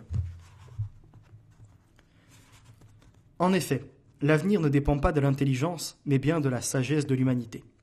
L'ère industrielle a transformé les hommes en machines, alors qu'à l'avenir, les machines ressembleront davantage à des machines et que les gens ressembleront davantage à des personnes. Les machines ne peuvent pas remplacer les hommes, mais peuvent devenir leurs partenaires. En effet, les technologies n'ont pas pour but d'accroître le chômage, mais de permettre aux travailleurs d'accomplir des tâches plus gratifiantes. Aujourd'hui, l'humanité entre dans l'ère numérique. Aujourd'hui, l'humanité n'est encore qu'au balbutiement de l'ère numérique. Tout comme personne ne pouvait imaginer le voyage sur la Lune avant l'ère du pétrole, personne aujourd'hui n'est en mesure d'imaginer ce qui sera réalisable à l'avenir tant que nous ne maîtrisons pas les données numériques. Cependant, ce qui distingue l'être humain des machines, c'est bien sa curiosité, notamment en ce qui concerne son avenir, mais aussi son courage sans faille. Par conséquent, en ouvrant ce livre, nous ouvrons également une page de l'avenir de l'humanité. Après, il y a plein d'autres développements, mais que je ne souhaite pas lier à cette vidéo. Donc on pourra revenir sur ça. Je veux vous parler de Luc Julia. Alors attendez, hop là, de celui-ci, page 128. Hop. Dedans, il y avait la notion de passer les barrières cognitives. On se rappelle, pour tout ce qui est de la téléphonie, du côté d'entrer les technologies dans le corps humain et de cette ambition de transhumanisme, de nous transformer. Mais sujet, en fait, c'est la continuité de l'ultime transgression, qui est une autre émission, et dont je terminerai par les livres de Jean-Pierre Dickès sur la façon de refaçonner l'homme et de le sortir de l'état naturel. Voire même, comme on le voit, pour ceux qui deviennent feignants du travail, qui ne veulent plus faire des activités où il faut qui nécessitent immédiatement de l'action, de l'épuisement d'énergie. À la fin, ils en seront même feignants de penser. Penser nécessite l'effort d'ailleurs de se mettre en contradiction avec l'autre. C'est déjà trop compliqué pour certains qui sont communautarisés. Et après, réfléchir deviendra un fardeau parce que il faudra s'atteler à la lecture ou encore à l'écoute des autres. Mais comme ils sont dans cet ego de leur assertion, de leur détention de la vérité, à ce moment-là, comme le niveau scolaire PISA, ou comme la tour de Pise, c'était bancal, là, allez, c'est bon, c'est le moment de bascule. 128. L'intelligence artificielle n'existe pas. Selon Luc Julia, qui avait développé The Assistant et travaillé sur ce qui deviendra Siri par la suite. L'automatisation. Dans les usines, les années 1960 ont été marquées par l'automatisation de la production industrielle grâce au progrès de l'électronique et de l'informatique. Malgré quelques tentatives décrites dès le 1er siècle de notre ère par le mathématicien grec Héron d'Alexandrie dans son traité des pneumatiques, les premiers robots industriels datent du XVIIIe siècle. Tout a commencé dans la région de Lyon, réputée pour son industrie séculaire de la soie. En 1725, Basile Bouchon invente un métier à tisser semi-automatique, utilisant un ruban perforé pour le programmer afin d'assister les ouvriers dans la tâche répétitive du tissage. 3 années plus tard, son assistant Jean-Baptiste Falcon perfectionne cette invention en introduisant des cartes perforées en carton au lieu de papier, reliées entre elles et formant une chaîne sans fin. Ce sont ces mêmes cartes dont s'est inspiré IBM en 1944 pour communiquer ses instructions à l'Harvard Mark I, considéré comme l'un des premiers ordinateurs modernes. On rappelle, ce que ne fait pas Luc Julia, qu'IBM International Business Machine est antérieurement Oleris et Deomag et que les cartes perforées ont servi à comment dirais-je, afficher les juifs, les résistants, mais également à entretenir derrière toute la logistique du rationnement, de la disponibilité des ressources pour voir comment mieux mener la guerre, donc obtenir de la stratégie. Ça, faut le rappeler. Et j'ai un livre sur ça, IBM et l'Holocauste, dont je vous ai déjà parlé, et qui est de, je crois que c'est Edwin Black ou quelque chose comme ça, je me souviens plus de son nom de famille, et dès les premières pages, c'est frappant. Comme il explique, et je crois même que c'est dans ce livre-là qu'on voit le lien après avec, alors là, je ne voudrais pas dire de bêtises, ça sera à vérifier, mais avec René Carmi, il me semble, pour ce qui deviendra le numéro de sécurité sociale, qui en fait apparaît à partir de cette idée-là, du fichage avec les cartes perforées de Deomag Oleris. Et après, on verra même Watson, je crois que c'est James Watson qui sera à la tête donc d'IBM, qui sera reçu par les nazis. Et à nouveau, on comprendra ces correspondances entre les Américains, la Grande-Bretagne et les nazis. Et en fait, qui ramènent tous à ces élites supérieures du socialisme. Dans les mêmes périodes, hein. Tout ce qui relève de l'eugénique que j'ai déjà décrit, mais voilà. L'homme moderne, lui, ne peut pas se questionner sur ça. Il veut seulement être à la fois dans une ère de progrès, être un peu réactionnaire, mais jamais à refaire l'histoire, à la comprendre dans ses filières, voyez-vous. Comme je vous l'avais inscrit, hein, la machinerie, révolutionnée par les machines à tisser, depuis la France, depuis Lyon, et ce qui n'est pas précisé dans celui-là, mais un peu plus dans l'autre, c'est tout de même qu'on est redevable parce que c'était permis par les esclaves dans les champs de coton. Et on est dans la recherche-action, vous voyez, la recherche-action, si vous préférez. Le tâtonnement. De sa machine à tisser, son élève, en tout cas un des apprentis, si on peut le voir comme ça, assistant, hein, plus précisément, Jean-Baptiste Falcon perfectionne l'invention. Et de ces cartes perforées IBM, donc Oleris Deomag, de là le premier ordinateur, et tout ce qui est après du code binaire et de ce qui va s'en suivre, de la révolution des technologies, de l'informatique, en fait d'éthique même, qui n'a plus d'éthique, si je fais un jeu de mots, donc des technologies de la communication et de l'information, technologie de l'information et de la communication, plutôt TIC, qui n'a plus d'éthique, de morale, puisqu'elle est capable de tout soutenir, y compris la répression, la censure, voire même le génocide. Est-ce que j'avais sélectionné d'autres choses pour Luc Julia ? Non, ça sera tout, par rapport en tout cas à ce que je veux exprimer aujourd'hui. Roboteria. Je ne l'ai pas fini, je dois être rendu... Alors attendez, je vais vous dire ça. Page 95, vous voyez, je sais, j'entame des livres et puis je les recoupe avec d'autres. Luc Julia, je l'ai fini. Lui, je l'ai terminé aussi. Et lui, par contre, non. On va aller à la page 23, puis 65. Donc c'est lui un dedans qui revient et qui nous dit robot, du tchèque robota, travail forcé. Il explique donc le mot robotaria, le néologisme que ça représente. Et après, il y a bien d'autres choses. La naissance d'Internet, les 3V, alors je ne sais plus exactement ce que c'était que j'avais noté comme tel, mais Amazon, le robot dans les entrepôts, l'automatisation, les statistiques, là on va se pencher dessus. Le côté de la fausse libération, qui ramène à nouveau encore en fait à ces conceptions au nom de la liberté. Tu ne peux pas t'opposer à leur propagande. Torch of Freedom, je le rappelle, ces femmes qui fument cette liberté, ces cigarettes, tu ne peux pas leur dire que ça pollue leur corps, parce que ça leur a été présenté comme étant un droit nouvellement acquis. Donc si tu viens à leur dire que c'est mauvais, tu t'attaques à leurs droits.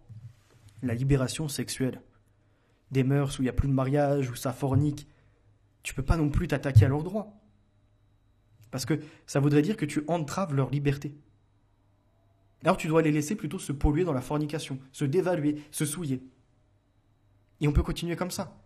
Le fait d'aller travailler, Quand les femmes étaient en réalité dans une des meilleures conditions que de pouvoir être au foyer, l'entretenir, faire leurs petites sorties, s'occuper de la nourriture, du linge. Et à une époque où quand même ça nécessitait toute la journée d'aller faire ses tâches ménagères. Mais derrière, c'était non pas pour un patron, c'était pour voyez, faire du bien à sa petite famille. Donc c'était valorisant et ça permettait que le mari, lui, aille par exemple travailler et ramène ce qu'il faut à manger. En fait, il ne pouvait pas le faire si madame ne pouvait pas faire ça, voyez-vous. Et je pense que la tâche de nettoyer son domicile, d'entretenir le linge, de faire de la cuisine, c'est moins épuisant que de se retrouver à servir une machine toute la journée. C'est même plus enrichissant.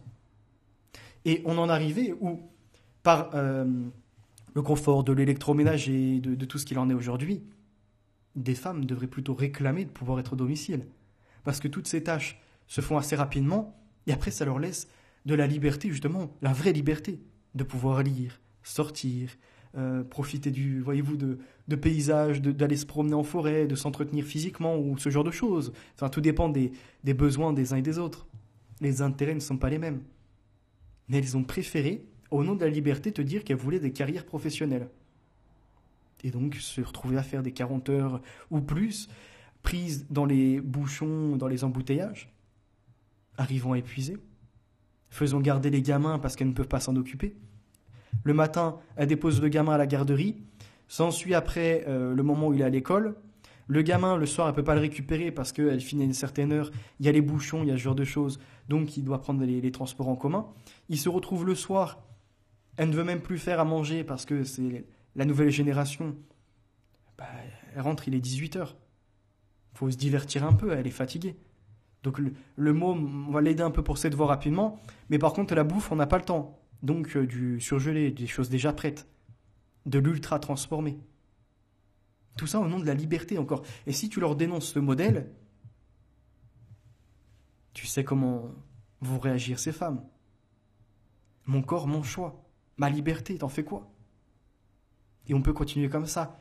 Au nom de la vie, entre guillemets, c'est-à-dire où chacun peut faire ce qu'il veut, on autorise l'IVG, la mort. Et puis l'IMG. Oui, parce que dans cette condition sociale, il suffit que tu aies un moment un peu de déprime ou que tu restes bloqué dans une mauvaise passe. Et tu te dis, là, je suis pauvre, jamais je m'en sortirai, je ne trouverai pas de métier. Vous voyez, on a tous des fois des idées, on va dire, un peu noires. Tout dépend soit c'est des dettes, soit c'est une condition sociale, soit encore c'est une condition, on va dire, professionnelle, qui relève de la condition sociale aussi, je vous l'accorde. Qui entraîne certains comportements, des réactions des fois disproportionnées. Et là, on autorise des femmes faire l'IMG, donc jusqu'à 9 mois, de dire bah non, je suis dans une condition trop précaire, je m'en sortirai pas, je suis pas bien mentalement, je pourrais pas l'éduquer ce gamin. Allez-y, passe à l'opération.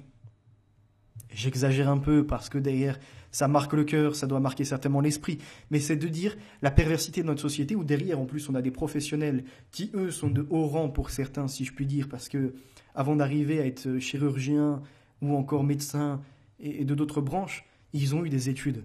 Ils sont passés par les universités, ils en ont lu des livres, ils en ont fait des thèses. Ils comprennent un peu la société. Mais ils voient leur bien personnel, ils encaissent. Voire, ça rejoint leur idéologie de transformer la société.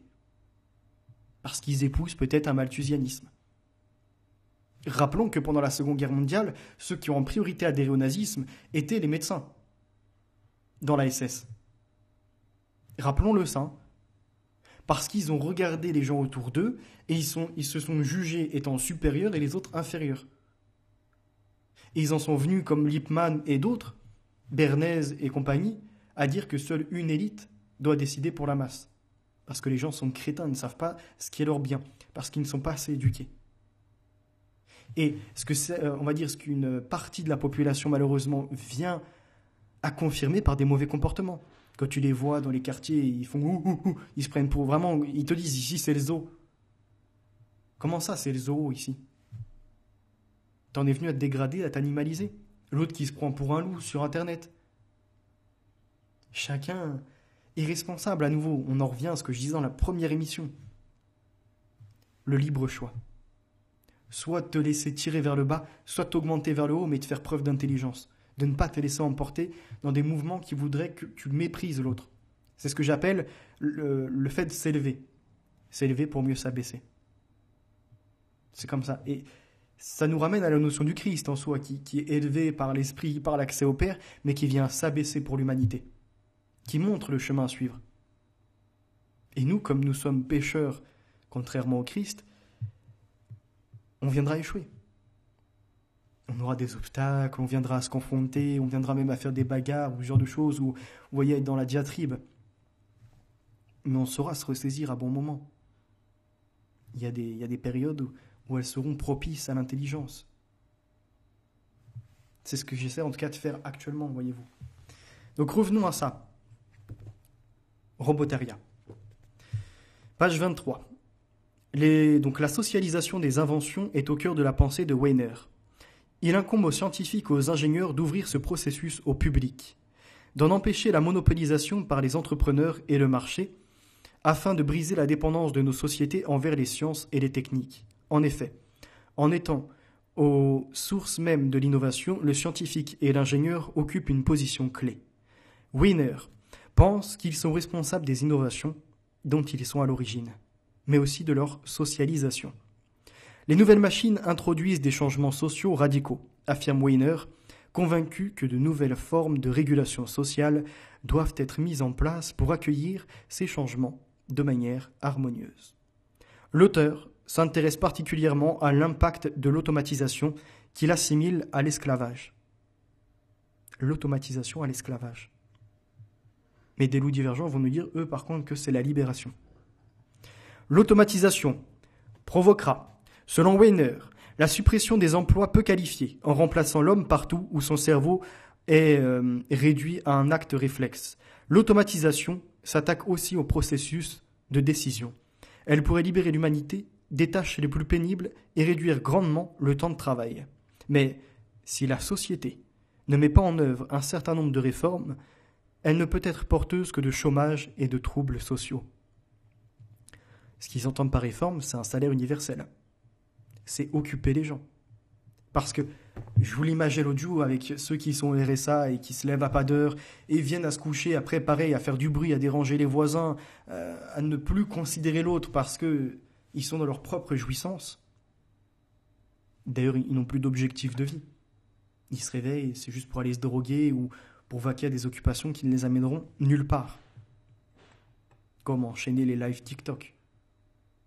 En devenir toc-toc. À refaire des danses, à refaire du playback.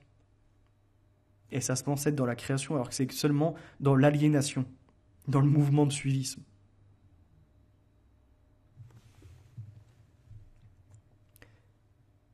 Je vous pose la question. Parce que je sais que vous passerez par là. Maximus, Loup Divergent, Alixator, et d'autres encore.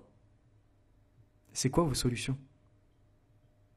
Peut-être vous joindre à Monsieur K et former une communauté où tout le monde dépense, mais ça vous appartient. À nouveau encore l'exploitation, mais ça dénonce l'esclavagisme. Sauf que le plus grand des dangers de l'automatisation, affirme Weiner, vient de l'homme. Aveuglé par l'efficacité de la machine, celui-ci pourrait lui déléguer plus précisément, un pouvoir de décision. La machine n'est malheureusement conçue que pour exécuter à la lettre une série de commandes, et non pour jauger des conséquences humaines ou naturelles de ses décisions. Sauf si on rentre après dans la 4e révolution de Schwab. On va le voir. J'avais mis page 65.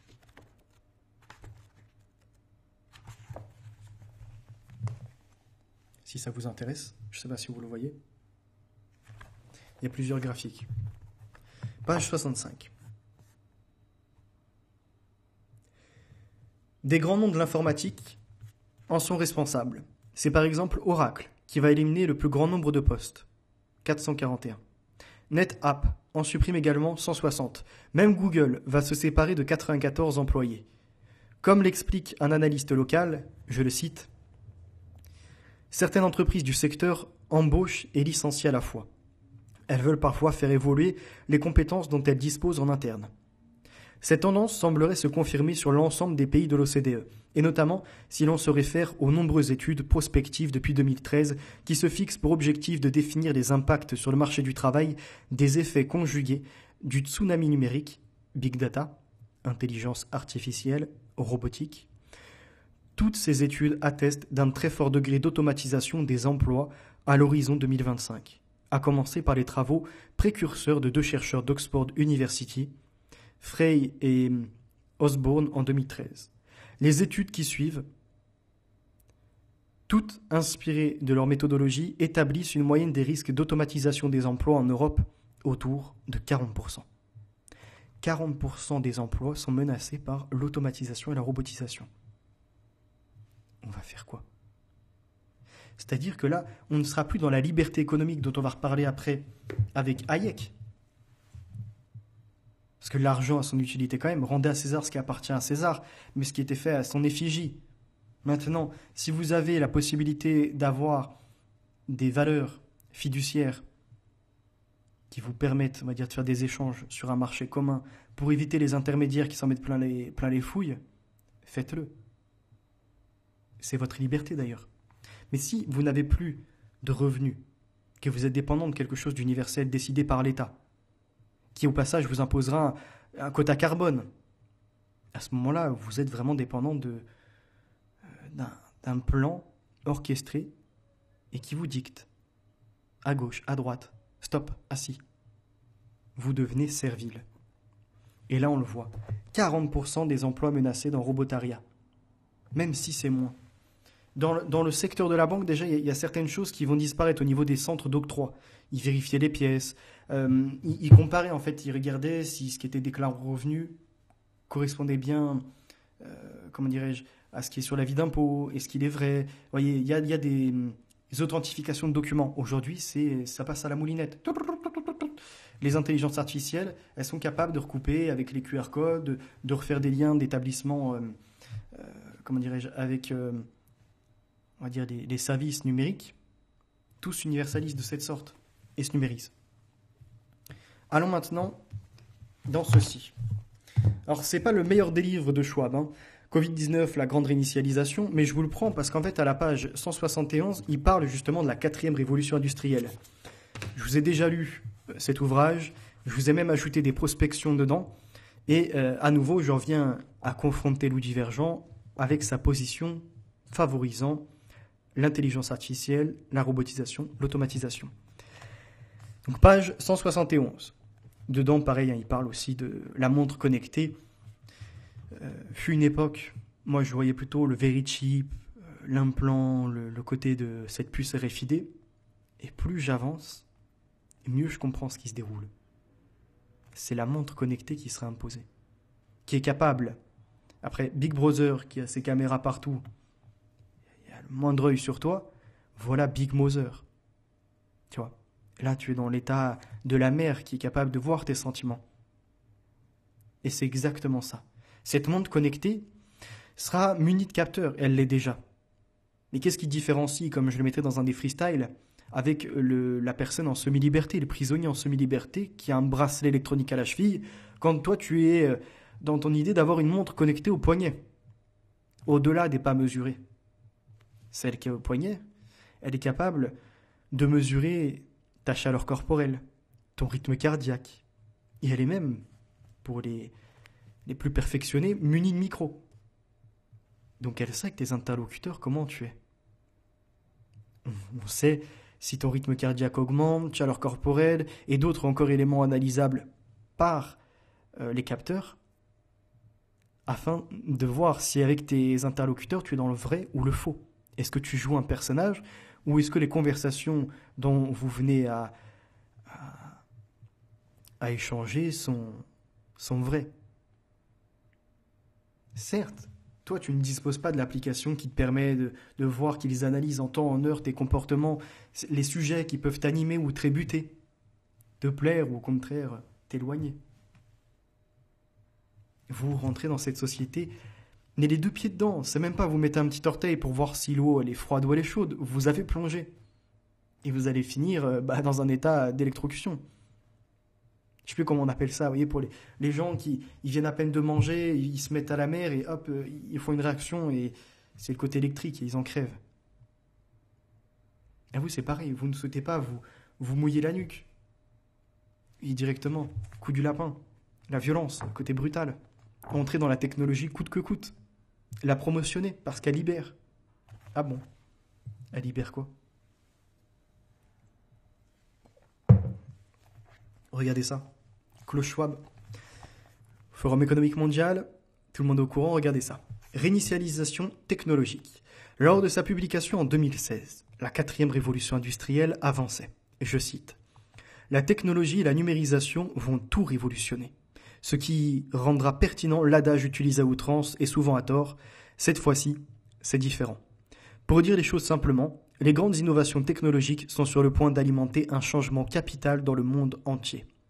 Au cours, donc fin de citation, et on continue à lire, au cours des 4 courtes années qui se sont écoulées depuis, donc là c'était en 2020, ça,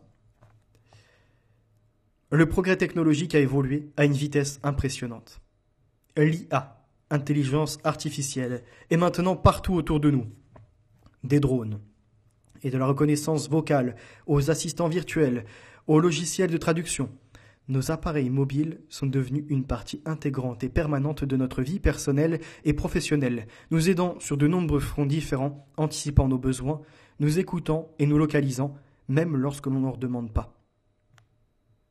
C'est-à-dire qu'à l'époque, en 2010 par la 14, Snowden, il sort la bombe médiatique, expliquant qu'après le Patriot Act suite aux attentats de 2001, tout le monde est mis sous surveillance et même en dehors, la NSA surveille les conversations des Européens, pas seulement des Américains. Et là, donc c'était un scandale à l'époque. Le dire dans les années 2000, c'était être complotiste. Ils avaient peut-être un autre mot, je sais pas, dans la science-fiction, ce genre de choses. Puis est venue la révélation de Snowden. Ça a fait scandale, mais personne n'a délaissé l'outil du téléphone mobile. Hein. Au contraire, on est même passé au smartphone. Enfin, depuis 2007 déjà, vous me direz. Donc on s'est entré dans ces nouvelles technologies, capables de nous enregistrer à n'importe quel moment, de nous filmer à notre insu, soit par l'ordinateur, soit par le téléphone. Donc en fait, on n'a plus aucune conversation qui ait lieu en dehors de ce tissage. Et on dit la toile, l'Internet, www, World Wide Web. Qui est l'araignée? Quand on sait qu'avant c'était ARPANET, militaire. Et derrière le Patriot Act, je vous avais déjà expliqué qu'il voulait ficher chaque citoyen dans cet homme moderne. On aura,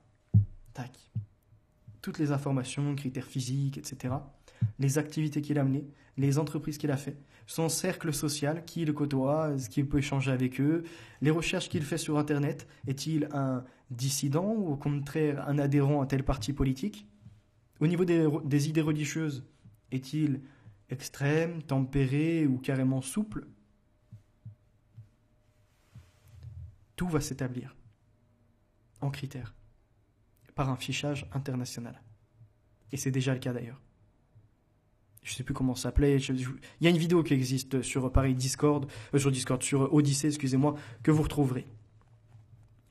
Nos appareils mobiles, donc lui nous dit un choix, il reprend, mais comme si c'était normal, il n'y a pas de scandale. Il nous dit nos appareils mobiles sont devenus une partie intégrante et permanente de notre vie personnelle et professionnelle, nous aidant sur de nombreux fronts différents, anticipant nos besoins, nous écoutant et nous localisant, même lorsque l'on ne leur demande pas. 3 petits points. L'automatisation et les robots reconfigurent le fonctionnement des entreprises avec une rapidité stupéfiante et des rendements d'échelle inconcevables il y a seulement quelques années.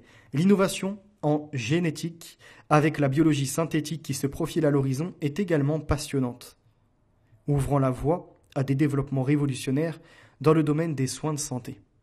La biotechnologie n'est pas encore parvenue à stopper et encore moins à prévenir une épidémie, mais des innovations récentes ont permis une identification et un séquençage du génome du coronavirus beaucoup plus rapide que par le passé, ainsi que l'élaboration de diagnostics plus efficaces.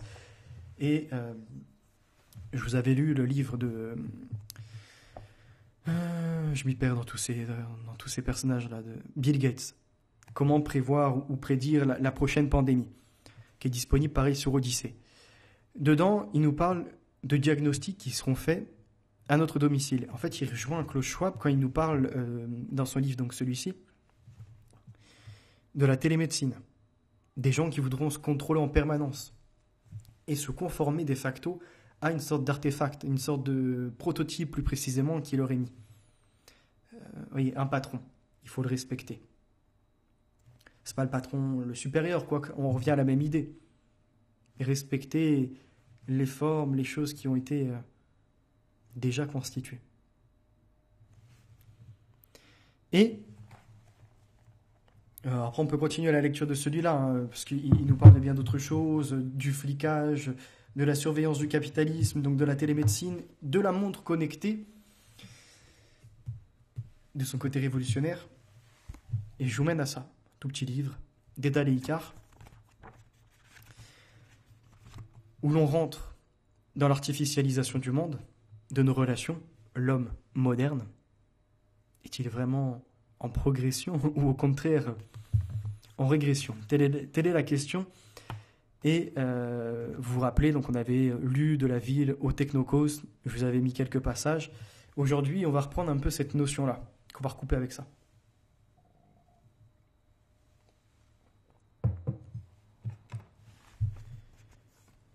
Donc, et après j'irai manger.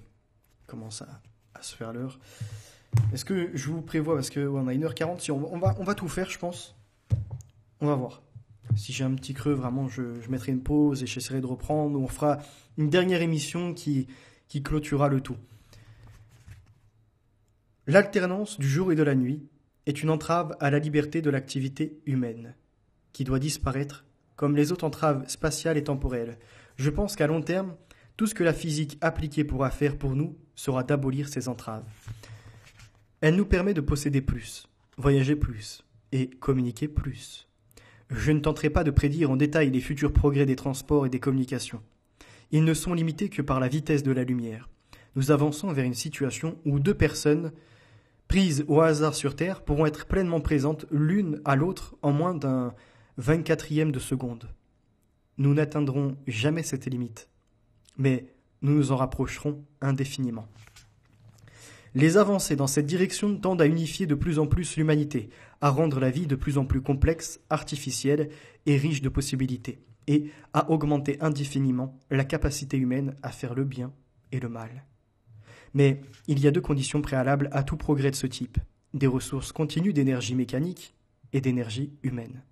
À mesure que les industries seront réalisées, et de plus en plus étroitement, de telle sorte qu'en enlever une, en paralysera une douzaine d'autres, et nous nous en approchons rapidement, l'idéal des dirigeants industriels, indépendamment du système économique, sera de moins en moins axé sur l'augmentation indéfinie de la production entre chaque paralysie et de plus en plus sur une production stable et régulière, fût-ce au prix d'une réduction des profits et de la production en régime normal.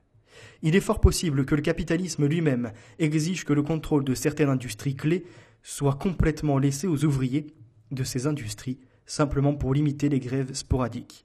Et au fil du progrès industriel, un nombre toujours plus important, peut-être la majorité, des industries deviendront des industries clés. La solution pourrait être totalement différente. Nous pourrions bien assister à un retour du système féodal. Mais, selon toute probabilité, le problème sera résolu. Ce point de vue peut paraître optimiste, mais il est cependant plus probable que la thèse contraire, que l'on peut résumer ainsi, je cite, « Aucune société humaine ne parviendra jamais à produire une organisation stable où la majorité de la population ne travaillerait pas dans l'agriculture, l'élevage, la chasse ou la pêche. » Fin de citation. Il a fallu des milliers d'années pour établir la société agricole stable qui forme le socle de la vie européenne et dont nous considérons trop souvent la morale comme quelque chose d'une vérité éternelle. Une société industrielle stable devrait mettre moins de temps à apparaître. La terre appartiendra au peuple qui y parviendra. En somme, je crois que les progrès de la science rendront finalement l'injustice industrielle aussi autodestructrice que l'est aujourd'hui l'injustice internationale. Sur la question de l'énergie mécanique, il est axiomatique que quelques siècles suffiront à épuiser notre charbon et nos champs pétrolifères. Apparemment, ça n'est pas à démontrer. Pourtant, il y a, des réserves qui sont découvertes en Antarctique et à d'autres endroits, donc je ne rejoins pas à 100% ce qui est inscrit. Comme on a souvent présumé que leur épuisement mènerait à l'écroulement de la civilisation industrielle, on me pardonnera sans doute de présenter quelques-uns des arguments qui me font penser le contraire. À mon avis, l'énergie hydraulique n'est probablement pas un substitut valable, du fait de sa faible quantité, de ses fluctuations saisonnières et de la distribution irrégulière. Elle pourrait cependant déplacer le centre de gravité de l'industrie vers des zones montagneuses, riches en cours d'eau, et à partir de là, permettre en tout cas d'exploiter d'autres ressources. Enfin, donc, nous devrons exploiter les ressources d'énergie intermittentes mais inépuisables que sont le vent et la lumière solaire. Donc, c'est vraiment l'énergie verte et tout ce qu'il en est. Si je le mettais, c'est vraiment sur ce côté féodal, où ça y est, on va retrouver des seigneurs qui dirigent pour la grande communauté la direction de ce qu'on doit faire, la répartition ou non d'ailleurs de ce qui est produit. Alors, revenons-en à Engels.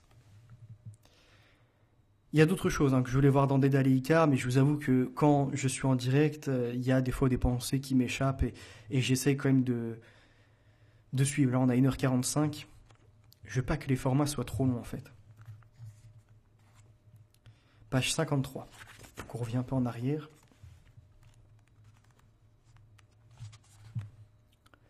Le communisme d'Owen. Alors, on rappellera quand même. Owen, il a aussi permis d'énormes progrès. Ne plus faire travailler les enfants, c'est une de ses idées. Donc il y a des choses qui sont positives avec le socialisme. Il ne faut pas tout jeter en pâture et dire non, on n'en veut pas. Au contraire, il faut faire le tri. Là, à la page 53, donc on nous dit. Alors, 53, après j'aurai, sur celle-ci, ça sera bon, 54, et on passera à l'étude des réformateurs, et je pense qu'on s'arrêtera, on gardera Hayek pour la prochaine fois. Comme ça sera 3 émissions, on ne dit jamais 203, donc autant se faire plaisir.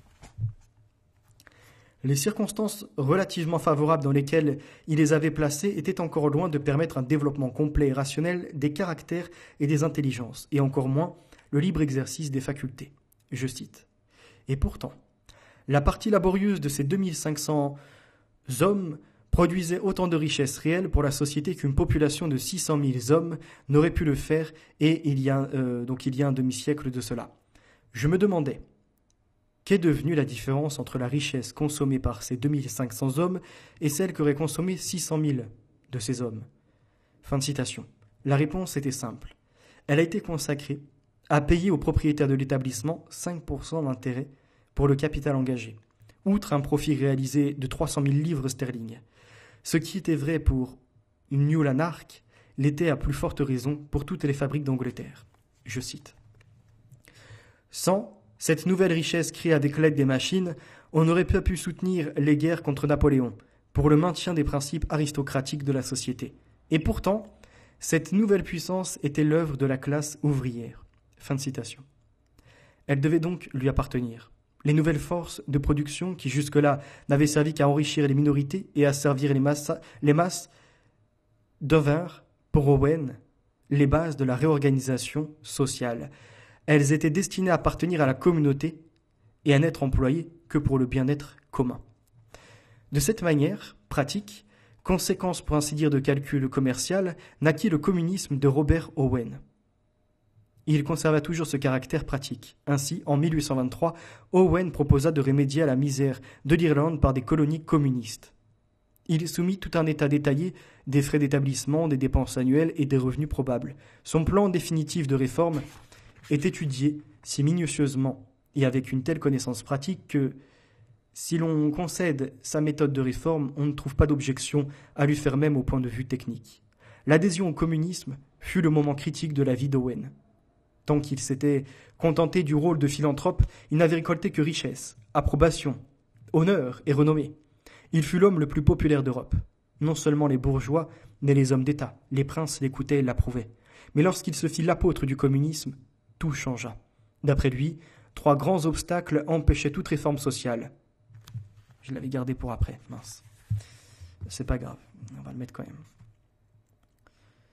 Donc, les 3 grands obstacles pour la réforme sociale, c'est la propriété individuelle, la religion et la forme actuelle du mariage. Alors regardez ça. Donc, il s'attaque à la religion, à la propriété et à la famille, au mariage, à ce genre de choses. Attendez, hop, que je remette ça là. Allons là-dedans. Et j'ai mis la page numéro 34. Il a fallu, pour en arriver là, triompher de l'esclavage, du servage et du monopole. Les classes laborieuses s'éveillent seulement à la liberté. Leur droit date d'hier, et on leur conseille déjà de s'en dessaisir. On veut qu'elles l'échangent contre la sécurité du salaire. C'est le marché d'Ésaü. On y sacrifierait une dignité réelle, un titre sérieux, à un bien-être éventuel et chimérique. Dieu nous garde d'une semblable déchéance. Tous les systèmes où l'on convie la puissance publique à l'exercice d'une tutelle presque universelle, arbitraire sur bien des points et impraticable dans l'ensemble, tous ces systèmes complets ou partiels, issus des spéculations socialistes, ne sont guère, malgré leurs prétentions à la nouveauté, qu'une forme nouvelle de cette longue exploitation contre laquelle se sont armés nos pères. Loin d'aller vers l'avenir, nous retournerions ainsi au passé. Loin d'aller vers l'avenir, donc nous retournerions ainsi au passé, étudier dans leur mouvement historique, voici ce que présente l'effet de cet ordre. Toute délégation de pouvoir s'est montrée jusqu'ici féconde en abus. Délégation aux souverains, délégation aux castes, délégation aux assemblées, délégation aux agents administratifs. Au lieu d'étendre ces délégations, tout conseille donc de les limiter autant que possible et de n'aliéner en matière de droit que ce que l'on ne peut sans danger, sans inconvénient, exercer soi-même. De là, cette conséquence que la plus grande latitude doit être laissée à l'initiative individuelle en imposant aux droits de chacun d'autres servitudes que le respect du droit d'autrui ou de la communauté. Donc ils amènent vraiment à... Il y avait un autre passage que j'avais pris, attendez.